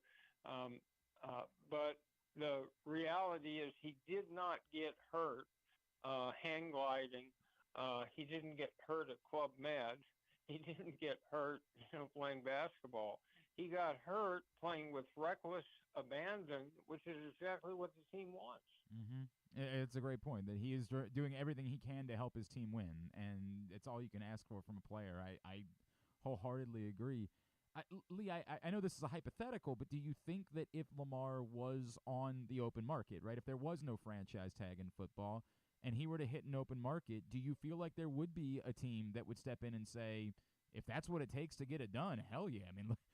We've got nothing right now. We'd be in a rush to give out a fully guaranteed deal in order to get him. If Lamar Jackson ever hit the free agent market or ever was available, remember what would happen. There'd be competition between teams. Yep. And in that competition, as long as he had two teams competing against each other, you would guess he would get whatever the contract is he wants. That's the way that I have felt about it. And again, I understand why the Ravens are not in a rush, but I just feel like he has every right to ask for it because I agree with you. I think someone would be willing to give it to him should he hit the open market. Leigh, we're chatting with Leigh Steinberg here on Glenn Clark Radio. Do you sense any pressure? There's been a lot made with Lamar not having an agent, obviously, about the NFLPA perhaps using Lamar to try to, get him to put his flag down and say, I'm doing fully guaranteed or nothing, to try to change the course of the way that contracts are negotiated with quarterbacks. Do you think that there is a pressure that's being felt by Lamar Jackson on behalf of the entire Players Association here? I don't think so. I think that he's there are a number of younger franchise tag quarterbacks, Joe Burrow, Justin Herbert, who are coming up on contracts. Josh Allen there, so they're inevitably this market's going to move. Remember, it's all based on revenue, and in the midst of a cratered economy and a pandemic, somehow CBS and Fox both raised their bills on the TV package by 83%. So, and you have a one-year cap jump that's up to about $225 million from like $198. So the point is the money's there to pay the next generation of players, and inevitably each contract sets a floor for the next one. So you're going to see that happen. So I don't think it's incumbent on Lamar Jackson to negotiate for the rest of the league. He needs to be focused on doing the contract he wants. I guess I do want to take a second here. I'm assuming that you don't feel as though the Ravens aren't being fair in this. You know the Ravens. You know their history as an organization. When I ask these questions or give my opinions, I feel like some people think that I'm coming down on the Ravens. Is there any reason for us to think the Ravens aren't being completely fair and trying to do what's best just to negotiate on their side? So this is a common pattern. First of all, you start with the fact that the Ravens are a quality organization. They've got good ownership. They've got a great front office. They have a great coach. This is a happy marriage, right, with a team that loves a player and a player that loves a team. That's why it's a little bit confusing. But what happens is groups face the same reality and just see it in slightly a different way. In other words, they see the same facts. The desire is there to continue with the player, and I'm certain this is Lamar Jackson's team in his mind. So everything's set up for a happy ending. There's just not a meeting of the minds on what the relevant comparables are, and that's the way a veteran negotiation goes. You take the player, you take his stats, you take his winning, you take playoffs, you take awards, and you say, who's he equivalent to? So if you're Lamar Jackson, you say, well, my comps are Josh Allen and Patrick Mahomes and boom, boom, boom. And then the other side argues, well, you haven't gone to the Super Bowl. Right. And you go back and forth. But basically, the principle's the same. You cannot win in contemporary football without a franchise quarterback. He's been MVP of the league, and if you take him off the team, it's a very different matter. I'm sure the Ravens are totally appreciative of that. They just have a difference in opinion. That's why you have contract negotiations, and eventually they'll figure this out. Remember, it's neither Lamar nor the Ravens figure to be self-destructive here. They both figure to want the same thing, and eventually it'll work it out. Is there any point at which it becomes too contentious, Leigh? Like, it's something that's been brought up by a few people. Is there a danger that, you know, you start negotiating in the media at some point and things are said? Like, is there any point where you worry it becomes too contentious in order to make it work? So here's the thing. Agenting lesson 101. Don't negotiate in the papers. Right. Don't negotiate publicly. Don't make your arguments publicly. Keep that all behind closed doors. The worst thing we have in contract negotiations, the worst system is arbitration in baseball, because the player has to sit there and listen to the team argue that he's not so great.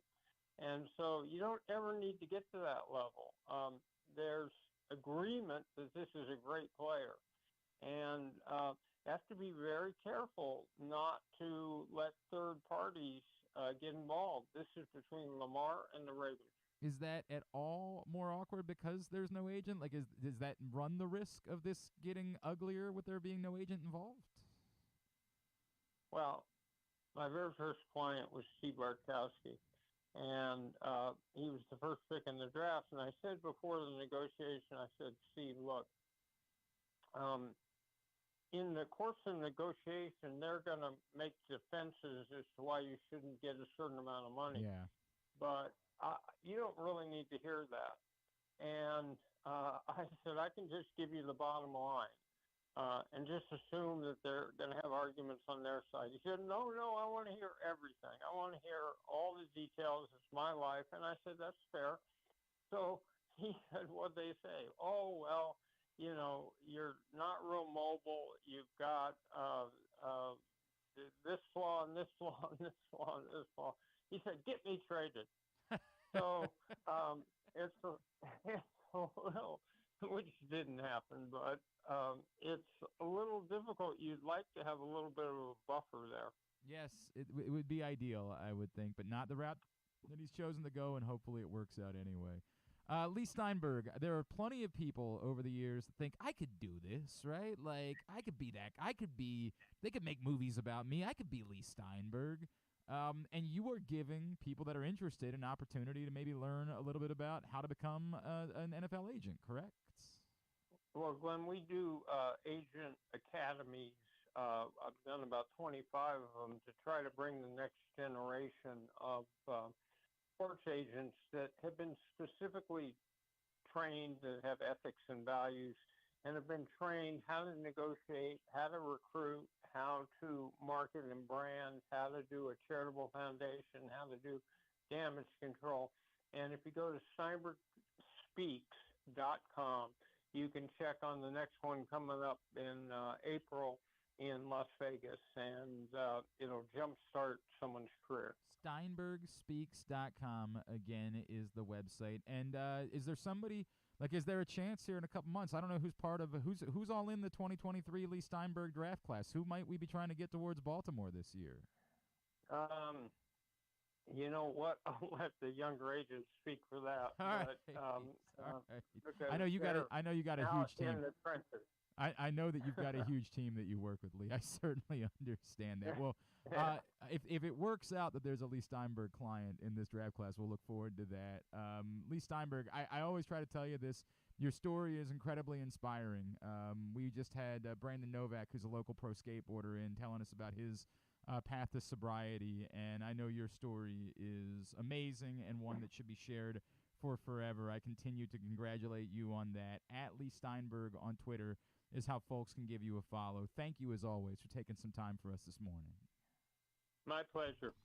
That's Leigh Steinberg, NFL super agent. Some interesting thoughts in there. Obviously, he's not involved in these negotiations whatsoever, but they would certainly impact him with his clients, both currently and in the future, namely Patrick Mahomes. And the things that he pointed out, I ended up getting yesterday was such a it's on me. I for whatever reason decided to dig in and have time for it on Twitter, and I so rarely have days like that. But yesterday, I don't know what it was. I was kind of in the mood to go back and forth, and then at some point, I realized I was going back and forth on Twitter with somebody about what the definition of the word market value, and I just what am I doing? What am I doing? If somebody doesn't understand what my God, it's all night. No, another team would be above market value. No, your market value changes at all times. Market value is whatever somebody is willing to pay for something. That's market value. Appraisal value might be lower than that. And someone taught you this yesterday on Twitter. No, I know this. Somebody else is trying to fight me about it.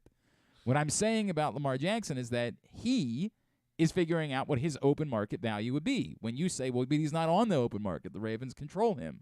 He's trying to skip ahead and say, let's cut out all the crap. I'm telling you, I don't care about that.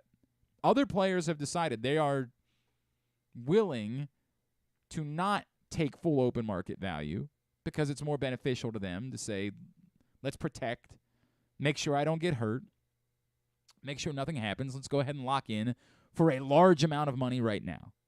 Overwhelmingly, that is what NFL players have chosen to do.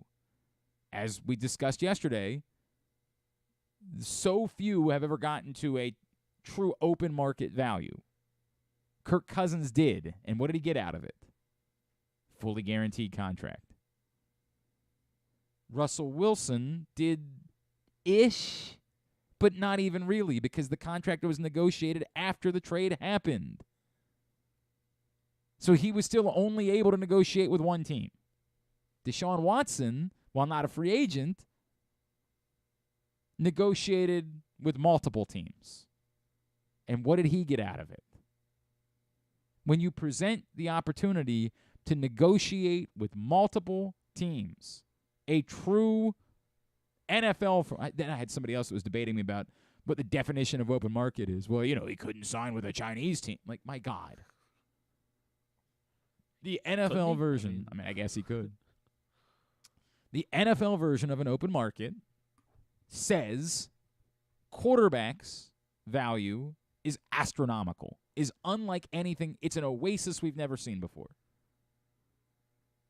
If you are willing to hold out for the open market, you are set to be paid in an extraordinary way. With fully guaranteed, truth be told, kind of being the market standard for open market quarterbacks. Now, somebody will point out it's not going to be what Derek Carr gets this year. So you still have to be an ascending open market quarterback.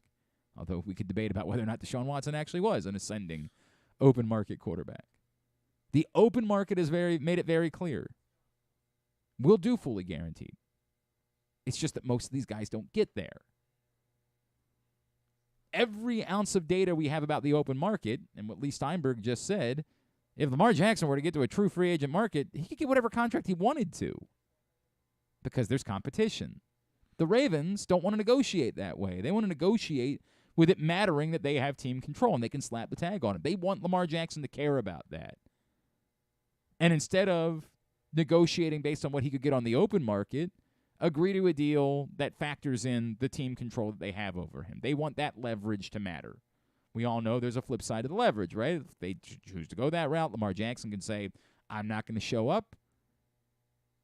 You say, well, then he's forfeiting money. Well, he doesn't have to show up until the season begins. He could wait till 5 weeks into the season.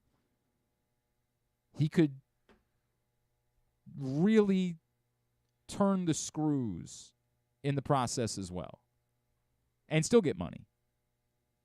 Or if he doesn't show up at all, you just sunk X number of your cap into a player that doesn't show up to help you. So you're screwed. That's how this goes.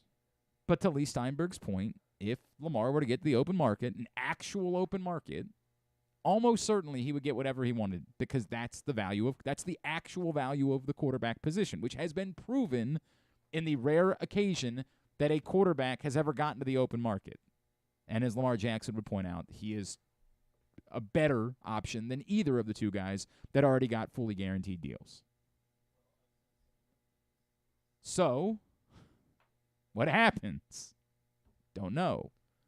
I also understand where the Ravens are coming from. They want it to matter that they have team control. They don't want to negotiate versus an open market because he's not on an open market.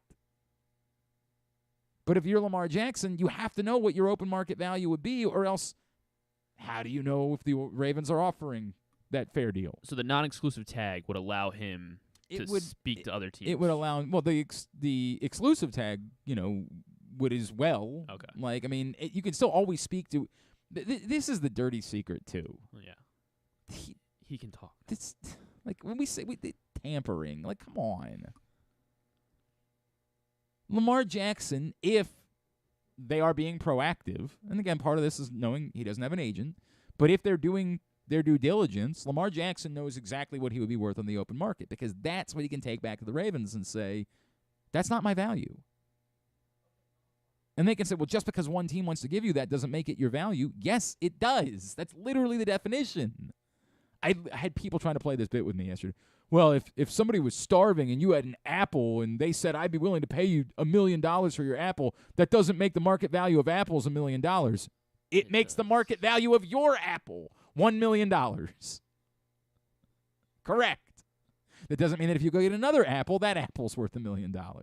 That one apple that you had is worth $1 million. If somebody is, for whatever reason, in love, let's say once upon a time, a mobster killed someone and buried the body in your backyard. They know that. And they see that your house is up for sale. And they don't want anybody else to go through and find out they buried somebody in your backyard. So the value of your house is $300,000 appraised. But they say, we're willing to offer $600,000. You know what the market value of your house is? $600,000. Which one you selling to? Yeah. Are you saying to that person? You don't know who's a mobster, to be clear. To be understood. I do believe that if you knew the reason, you would not do this. But if you had 4 offers of $300,000, a mobster. It's true. You might have to. If you had 4 offers, you could tell. So actually, maybe it's they offer you $200,000. Well, yeah. If that was the case, yes. If you knew, you would say. I'm just saying, if you had whatever the reason being, if you have 4 $300,000 offers for your house and one $600,000 offer for your house, you're not going to step in and say, well, I can't take that deal. That's above the market. No, you're going to take it because that's now the market value for your house. For whatever reason. Let's say it's not something. It could just be that the previous owners decide they were in love with the house and they're willing to do whatever it took to get it back from you. And if that means you got to pay $300,000 more, they will to make sure they get it. That's your market value. Now, it doesn't mean that house will be worth the same. Market value changes. It doesn't mean it's the same way. If I own an autographed baseball card, oh God, I don't want to do anything like this. Hang on a second. The Ryan Take Rifkin. a step back. No. Let me go a different way. Well, that's a very valuable baseball card. Let me take. They made a movie about it, which is stupid. God, if you've never seen 8-Bit Christmas, keep it that way. It's the worst film I've ever seen. Sounds interesting. No, it doesn't. No, it doesn't. It's terrible. God, it was atrocious. I think I was on a flight or something, and that was just the reason why I watched it. No, I'm going back the other way. So I try to think of somebody that did something heinous that was kicked out of the Pete Rose. No, because Pete Rose is still very Okay. bad. I mean, like somebody that was like literally became a pariah to sports. Oh God, Yeah. I can't think of a good example. We basically are willing to Does it have accept to be a anything. baseball card? Or? That's the shame. The shameful part is we're willing to accept anything. Lawrence Phillips, once upon a time, if you owned an autographed Lawrence Phillips card, there was a time. Remember, we all wanted the Ravens to draft Lawrence Phillips and not Jonathan Ogden. There was a time where that card would have been very valuable. But then, after, he was booted out of the league and in jail for murder, that card probably wasn't nearly as valuable. The market value of the card changed. Lamar Jackson's value on the market is whatever he could get. And so if he's out there right now, or somebody related to him, they're figuring out what his market value would be, and they would be saying to the Ravens, that's what you have to pay. The Ravens are saying, you can't go get that. We're not going to allow you to go get that. It's just the way that it works. And I don't blame them for that. Like, they have team control. They want that to matter. But you can only stare at each other for so long. At some point, something has to happen. They can hope that Lamar Jackson's market value goes down, that there really were only 3 teams that were willing to offer him a fully guaranteed deal, and they, between now and whenever Lamar Jackson does become available, they address their quarterback situation, and they're now off the table. They can hope for that. My answer would be there would probably be 3 more teams that would be ready to step up and do it. This is how all of this works. But I don't blame Lamar Jackson for saying, I'm not just going to take what you want to give me because I'm team controlled. Lamar Jackson might be thinking to himself, I'm going to make up the money I missed by these idiots letting me slip to 32 in the draft. It might very well be that he's been hell-bent on that since the night of the draft. When I get my next deal, I'm getting back that money that I missed out on. You got to overpay me because you got me at a bargain the last time. There could be any reason why Lamar feels a certain way, but the biggest reason might be because that's what his market value is. I don't know how I would operate if I was in the same situation. Honestly, I'd probably take the security of whatever deal was on the table, knowing me, knowing how I make my decisions. But it doesn't mean that what Lamar Jackson's doing is wrong. That's why Lamar Jackson is an NFL quarterback. And there's a few reasons why that's the case.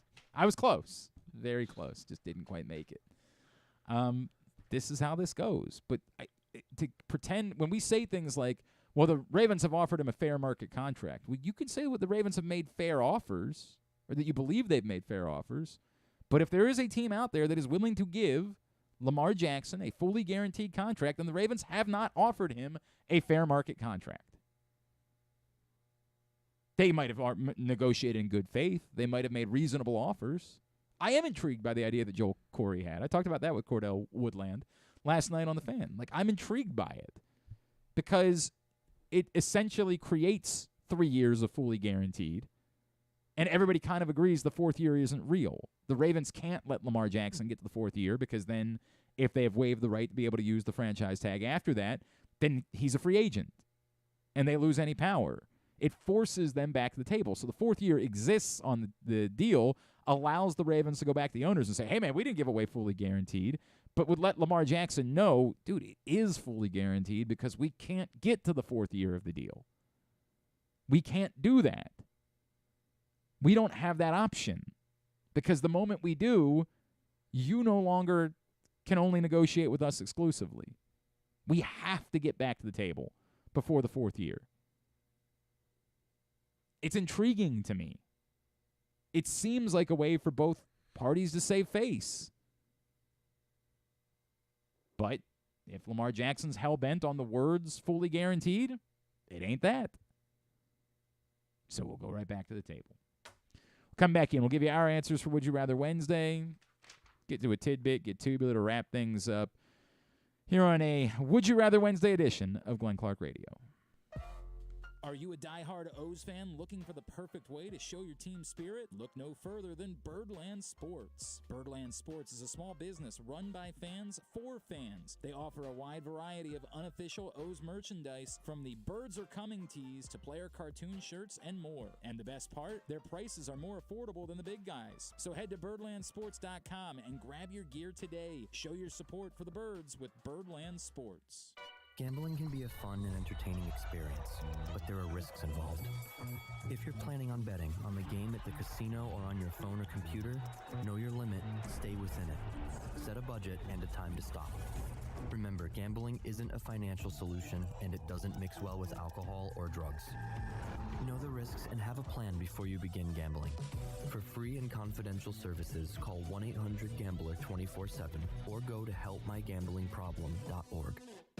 The latest edition of Press Box is available now. On the cover, Luke Jackson profiles Orioles phenom Gunnar Henderson, breaking down how he was able to become the top prospect in baseball at such a young age and what could be next in his first full MLB season. Also inside, we meet lacrosse players from the men's and women's college programs across the state, and Bo Smoka breaks down another year of wide receiver issues for the Ravens. Press Box is available for free at over 500 area locations, including 60 Royal Farm stores, and you can always find the entire edition, as well as the best daily coverage of the Orioles, Ravens, and Terps at PressBoxOnline.com.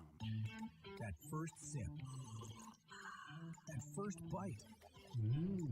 Start your day off right with a delicious breakfast at Royal Farms. Choose from a fantastic selection of fresh Royal Farms breakfast sandwiches and top it off with a rich hot cup of the freshest coffee in the world.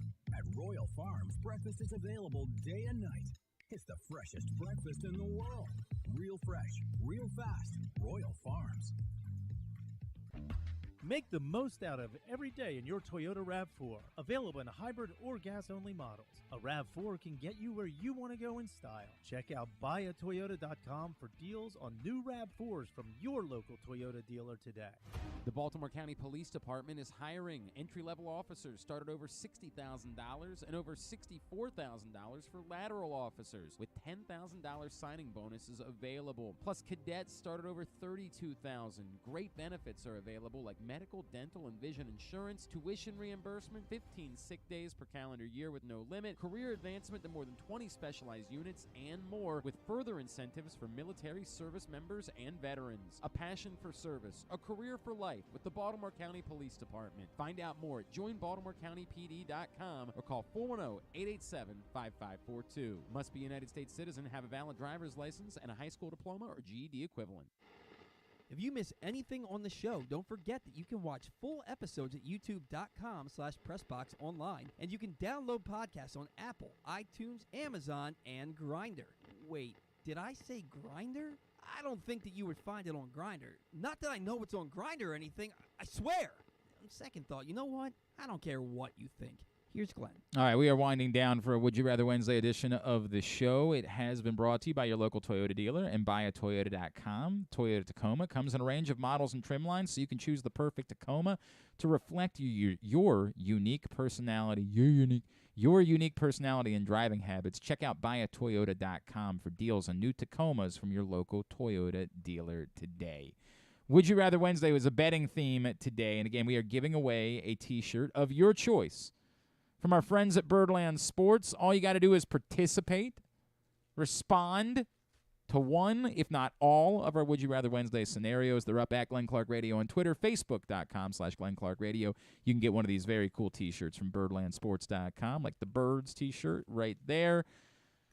Someone who participates at random will be chosen as the winner. Would you rather, number one, these are all betting themed for this week. Betting themed, because I got to be honest with you, it is difficult to keep coming up with ways to do Lamar Jackson, Would You Rather Wednesdays, and there is nothing else to talk about. But apparently, Tom Telesco of the Chargers says Keenan Allen will not be on the market. Now, again, like, there is always they were leaning towards cutting him, isn't that? That was what the reports were, I think, a couple weeks ago. Okay. But I mean, yeah, if he says there's just always the who knows. Like, is that really the truth? This is why I don't put much stock in what Eric DeCosta and John Harbaugh say today, because it'll change in a week. Like, they're not gonna tell you what they're doing behind the scenes. If they're trying to work out a deal with someone for Keenan Allen, they're not going to tell you, yeah, if we can't find a partner, we're going to get rid of him because you know what that's going to do? Drive down the market. Because everybody would say, well, why would we trade for him? They're just getting rid of him anyway. They're never going to tell you the truth. Never. I get it. Honestly, I'm over that part of it. People get very mad about this. I'm over it. I understand.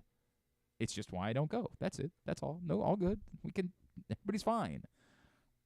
It's okay. We'll all live, and it's why I don't really care that much about the press conference this afternoon.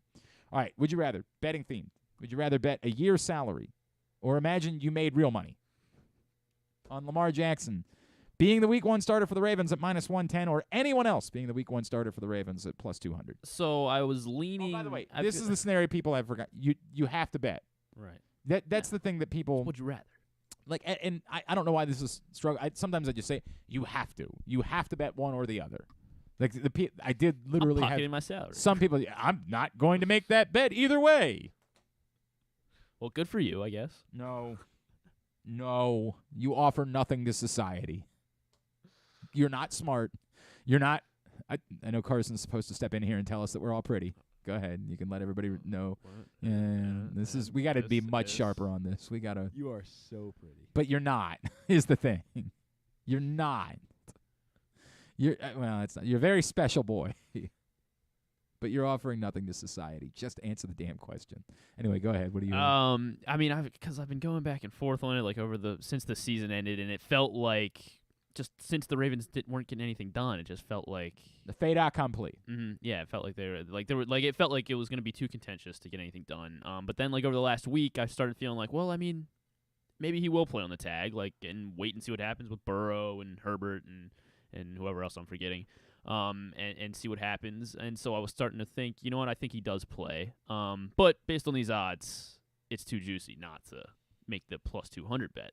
So you have to bet the other way. But see, if I have to bet a year's salary on it, I got to make the safer bet. And the safer bet is that given that there are two things that could happen, in one scenario, either they work out a deal or he just plays on the tag. In the other scenario, they have to trade him. So I got to make the safer bet here when I'm talking about a year's salary that I'm betting. And the safer bet for me, even with the odds not being great, I can't run the risk of losing a year's salary over, well, maybe the payoff will be better. No, I already went to Disney World. I already lost a year's salary today. Like, my God, I don't have a choice. I got to take the thing that I still think, until proven otherwise. This is what I said to Cordell when we talked about it last night. Until proven otherwise, that's just what I'm going to roll with. Like that he's going to play. The most likely, to me, of the three scenarios, the most likely scenario is that he just plays on the tag this year, right? Mm-hmm. Like, that's, to me, the most likely scenario of any of them at this point. That's what I feel as well. So if that's the case, then I'd be kind of silly to not bet with that. Guess just because I'm younger, I want to take the risk, man. Yeah, give me that +200. And because you don't make anything, so it's not a concern for you. You're just going to live at your parents' house no matter what. And then I'm going to start rooting hard for, get Lamar out of here. Right. That's what I'm going to do. Number 2, would you rather bet a year's salary on the Orioles payroll, which is currently about $50 million, still being under $100 million by opening day 2025, -110, or on it still being, or it being over $100 million by then at +150? I'm going to go under. Okay. Because I mean, I really want to go over because it is plus. It's yeah, plus odds. I'm trying to juice the odds there a little it's bit. plus right. odds. Yeah, and it's more exciting that way. So you want and more exciting, and a little bit of inflation. You know, we'll see what happens. I mean, it'd be 2 yeres. Well, it's buying in 2 off seasons, right? You're buying yourself 2 off seasons to see how things change. Do they, for example, buy out arbitration years for someone? They would have to have made decisions by that point on guys like Santander and Mullins. Like, by that point, they would have to have done one thing or the other. The question is, which thing are they doing? And at the moment, I'm probably more inclined to think that they're moving on from those guys than that they're investing significant money into them. And if they want to be the next Tampa, I think John Angelos is here. In 2025. I mean, That's what I'm assuming for this scenario. And if they're the next Tampa, then I'm going to say they're going to be under 100 million. If I have to make a bet, I'm also betting under. I hate the fact that I'm just betting favorites, but that's the reality. Like, that's what I'm doing. And then number 3, I'm sorry, I'm not getting to yours. It's 12:18. I don't have time to go through everybody's responses today. I promise you, we got them, and you're going to be registered to win. All right, that's the way it goes. I got Loyola Penn women's lacrosse coming up this afternoon. I got to get over there. Bet a year's salary. Yeah, it's a top 25 showdown. Bet a year's salary on Maryland basketball making a Final Four by 2026 at plus 150, or that they won't make a Final Four by then at minus 150. It is extremely hard to make a Final Four. It is very difficult to make a Final Four. But Kevin Willard is, I mean, is he hard is he not him? to be impressed. Is Kevin Right. Willard him? I don't want to do that. Let's not have that conversation. I don't want to And that's talk more about exciting, and I'm getting plus odds. They're going to make a Final Four in Yeah, 3 years. this is the only one I was able to buy. Like, Yeah. I'm like, what the hell? If I got to bet it one way or the other. Again, the odds definitely say bet against it. But, got some young players coming up. like the problem being, if you find out, like, this is the problem with now buying. I'm making this bet. Yeah, don't bet a year's salary, dog. Don't do that. And I'll also, put $5. these odds aren't real. Like, this is not Find a it real somewhere. bet. You can We're going to make it right now. between the two of us. Do $5. I just said I want to bet it, so why would I do that? Oh, okay. I mean, Yeah, I guess that seems quite silly. Yeah, I don't know. I'm in a weird place with this where I think I would bite on that one. I think that would be the one that I would bite on of the three. I'd go ahead and say, yeah, give me that at plus 150 for Maryland to make a Final Four. I think I'll take a chance on it. Get me your responses at Glenn Clark Radio on Twitter, Facebook.com/Glenn Clark Radio throughout the course of the day. Tomorrow we will pick a winner, and you will get a T-shirt of your choice from our friends at Birdland Sports, birdlandsports.com. It's like Woodland, Birdland. It's Cordell Birdland. I love Cordell. It's my guy. Maybe he changes it. I just want to make sure I got it right. I just wanted to make sure I had it right last night. And because we're talking about gambling, a reminder that gambling can be fun, but you should set a limit and stay within it. Remember that if you or a loved one has a gambling problem, call 1-800-GAMBLER 24/7 or go to helpmygamblingproblem.org for free confidential services. Tid-bit brought to you by the print issue of Press Box. There's Gunnar Henderson. He's on the cover. Great story from Luke Jackson about his meteoric rise. Go get it for free right now at your neighborhood Royal Farms, any of the hundreds of locations around town where you find Pressbox, or read it all at PressBoxOnline.com. As always, Pressbox is free. Kansas got another big win last night as they will be making their 33rd straight March Madness tournaments, which is the longest active streak. And so I wanted to cover the teams with the longest active March Madness streaks. There are 17 that have made the tournament 3 years in a row or more. Jesus Christ. Actively. What do you want us to be here till 6? You should be able to get them. All right, so I gave you number one. Hey, chill. Got number one. Chill. So 16 more. So I got to do 16 more. Holy hell. So Kansas is at the top of the list. Indeed. All right. Gonzaga. Gonzaga is third. They've made it 23 years in a row. Duke. Duke is not made it in the last 3 years. What year did they miss? Definitely one of the last 3 years. Thank you for that. That's dynamite, Griffin. Was it the pandemic? They missed the pandemic year. They had 2021. They did miss that. I do remember that now because I remember being bummed about the fact that we couldn't. No, that we couldn't celebrate Duke. God, I do remember that now. Okay. Hauser's Bouts. Villanova. Villanova, yes, they are fifth, 9 years in a row. Hauser's Bouts. Arizona. Arizona has not made it in the last 3 years. Or they missed it at least once. I did not realize that. How about Michigan State? Michigan State is second. Yeah, they flirted with the bubble Second, a couple times. 24 years in a row. Do you think they make it this year? I don't count out. I never do that. It's a bad bet. That's a bad bet to me. Tom Izzo loves the Big Ten tournament. He is really good at figuring out a way through. So 3 is the number? Yeah, at least 3 years. 3 they made years. Virginia. Did they miss the one? Yeah, they missed. What did they miss the year after they won? No, maybe. I think they missed the year after they won. UVA not on the list. Okay. Houston. Yes, Houston. 4 years in a row. How about UCLA? Not UCLA. Yeah, this is the problem. The 3 really screws you up because you got the pandemic.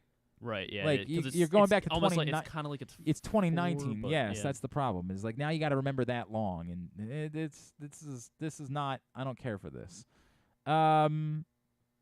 Michigan. Yes, Michigan. 6 years in a row.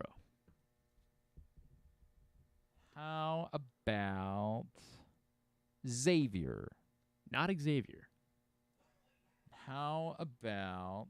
I mean, I haven't said North Carolina. I'll say North Carolina. Yes, North Carolina. I couldn't remember if North 11 Carolina years. missed 11 one. years in a row.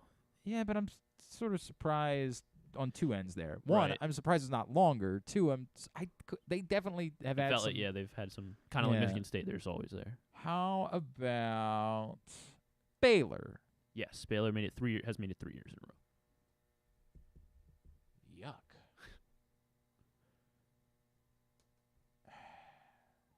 Got. How about Alabama? Not Alabama. Got 4 more Big Ten teams. 4 more Big Ten teams. Yeah. Purdue. Yes. Iowa. Yes. 3 years in a row for Iowa and 7 for Purdue. Ohio State. Ohio State, 4 years. That will be coming to an end. Well, I mean, they could win the Big Ten tournament. Illinois. Not Illinois. Not Illinois. Wisconsin? Yes, Wisconsin, 3 years in a row. All right. So I got 4 left. 4 left.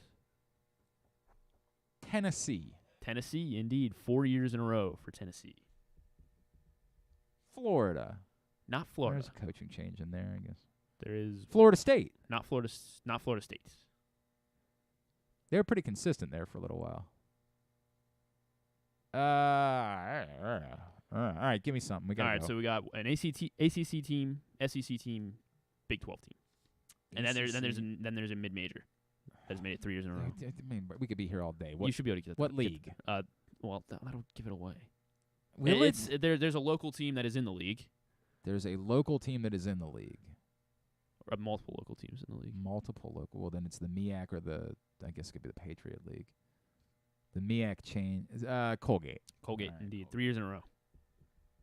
Then I can't. I got 2 teams that it says I'm missing. I've got 14 out of 16. Oh, because I didn't put I put Kansas on the list. All right, so sorry. I need 3 more. All right. ACC, Big 12, 1 more SEC. All right. Big 12. Texas. Not Texas. Texas Tech. Texas Tech, 4 years in a row. He said SEC. Mm-hmm. I said Alabama. LSU? LSU, 3 years in a row. That looks like that one will come to an end. And ACC? And ACC. 5 years in a row for this team. Miami? A little surprising. Not Miami. Well, it's not Syracuse. It's not Syracuse. Louisville. Not Louisville. Virginia Tech? Virginia Tech, 5 years in a row. Stunning. All right, that took a while, but there you go. There you go. That's the list. All right, here's what's coming up. Totally Tubular. Totally Tubular is brought to you by. This one's brought to you by PressBoxOnline.com/offers, of course. PressBoxOnline.com/offers as we move into baseball season. Great opportunity for you to take advantage of free bets, of bonus offers. Like right now, if you bet $5 with DraftKings, you get $200 in instant bonus bets, along with other great incentives and promos when you sign up at PressBoxOnline.com/offers. Baseball futures bets, season specials, and player award bets already are live in Maryland. Go to PressBoxOnline.com/offers right now for your shot at winning big. Here's what's coming up tonight, totally tubular-wise. Maryland, indeed, in action on the road at Ohio State, 7 o'clock on Big Ten Network. Brandon Gaudin and Robbie Hummel on the call for that one. Big Ten Hoops tonight. Northwestern hosts Penn State at 9 on Big Ten Network. Obviously, everything that happens in the Big Ten is relevant as we try to sort everything out. Towson hosts Loyola and Lacrosse tonight at 6. It's on Lacrosse TV, or you can hear Spiro on TowsonTigers.com. UMBC has a lacrosse game against St. Bonaventure at 6 o'clock on America East. UMBC will be hosting a playoff game. They beat Binghamton on the road last night, so don't they play them again? Isn't that how that works? They play them again on Saturday? It was really cool because Bryant lost to a buzzer beater to Maine, and so they interviewed Jim Ferry after the game. He had no clue, obviously, what was going on around the league, and he's like, "We're coming back to Baltimore." That's cool. That's cool. Well, they had to get a late shot to tie it. They were down 62-59, and I don't remember who hit it, but somebody had to hit a big 3 to tie it up late. Stevenson's got Catholic tonight at 7. I will also be there for that. Busy day for your boy. That's on GoMustangSports.tv. ESPN Plus, the Maryland women for lacrosse are at James Madison at 5. NBC Sports Washington Capitals Ducks at 10. TNT's got Rangers Flyers at 7:30. Hurricanes Golden Knights at 10. ESPN has Cavs Celtics at 7:30. Pelicans Blazers at 10. Unfortunately, no broadcast at all. Even if you have MLB TV, sorry, you're boned. This is why they should switch to the MLS concept. For Blue Jays Orioles at 1, I always let when I can't. I wish again, much like Kum Go, I can't not giggle about Kikuchi. Like I'm going to giggle every time. It's the way it's going to go. I'm perpetually for. Good game. Kikuchi and Cole Irvin. Cole Irvin is the pitching matchup today. Yes. Yep. You could watch it nowhere, and you can listen to it nowhere. Gotta go down to Sarasota. You would have to be there. Where Adam Jones is apparently. Not related to the Orioles, by the way. I was like, at first I'm like, well, that would be a big deal. It's not. It has nothing to do with the Orioles. Just hanging out? No, he's working with the baseball assistance team, and they just happen to be visiting the Orioles today. And also baseball-wise, Nationals, Yankees at 1 o'clock on ESPN, Brewers, Angels at 3 on MLB Network, TBS tonight for AEW Dynamite at 8. Find the rest of the college basketball at GlennClarkRadio.com. Non-sports highlights. Yeah, big one Wednesday, season 44 premiere of Survivor on CBS. I can't believe it's only 44. It feels like it's been 400. Jim Gaffigan's going to be on Seth Meyers, and the biggest thing on Disney Plus. What? Some Star Wars thing? Yeah, okay. Whatever. Yeah, God bless you. There you go. Griffin's got his pants off. So you can Mandalorian season 3. Sure it is. Got my Mandalorian socks. Awesome. Can't wait. Let me know how it goes. Let me know. I'm sure it'll be great. Like, does Luke die or something? Like, how does this work? Well, no. Where's Luke? Luke? Yeah, Luke is in this universe. Maybe All right. Luke will come back. Find it at GlennClarkRadio.com. Thanks today to Drew Forrester for stopping by. Thanks to Randolph Childress. Thanks to Leigh Steinberg. We'll get it all up in the greatest hits section of the Oh my God, it's so good. tab at GlennClarkRadio.com. Anything? We're gonna talk to the Johns Hopkins men and women's. They're both their coaches. basketball teams are in the NCAA tournament, so that's neat. And then Stuff and Things. Stuff and Things. Excellent. Big day. Stuff and Things. Thanks, everybody at Pressbox, all of our great sponsors and partners, including the Baltimore County Police Department, Birdland Sports, Problem Gambling, Royal Farms, the Costas Inn, Maryland Jockey Club, your local Toyota dealer, buyatoyota.com. Thanks to Griffin at Griffin_Bass. Follow us Twitter, Instagram, and TikTok at Glenn Clark Radio. Have a great Wednesday evening. Go, go all of them. Go Towson or Loyola lacrosse. This is always the difficult part. Go UMBC lacrosse. Go Maryland. Duke sucks.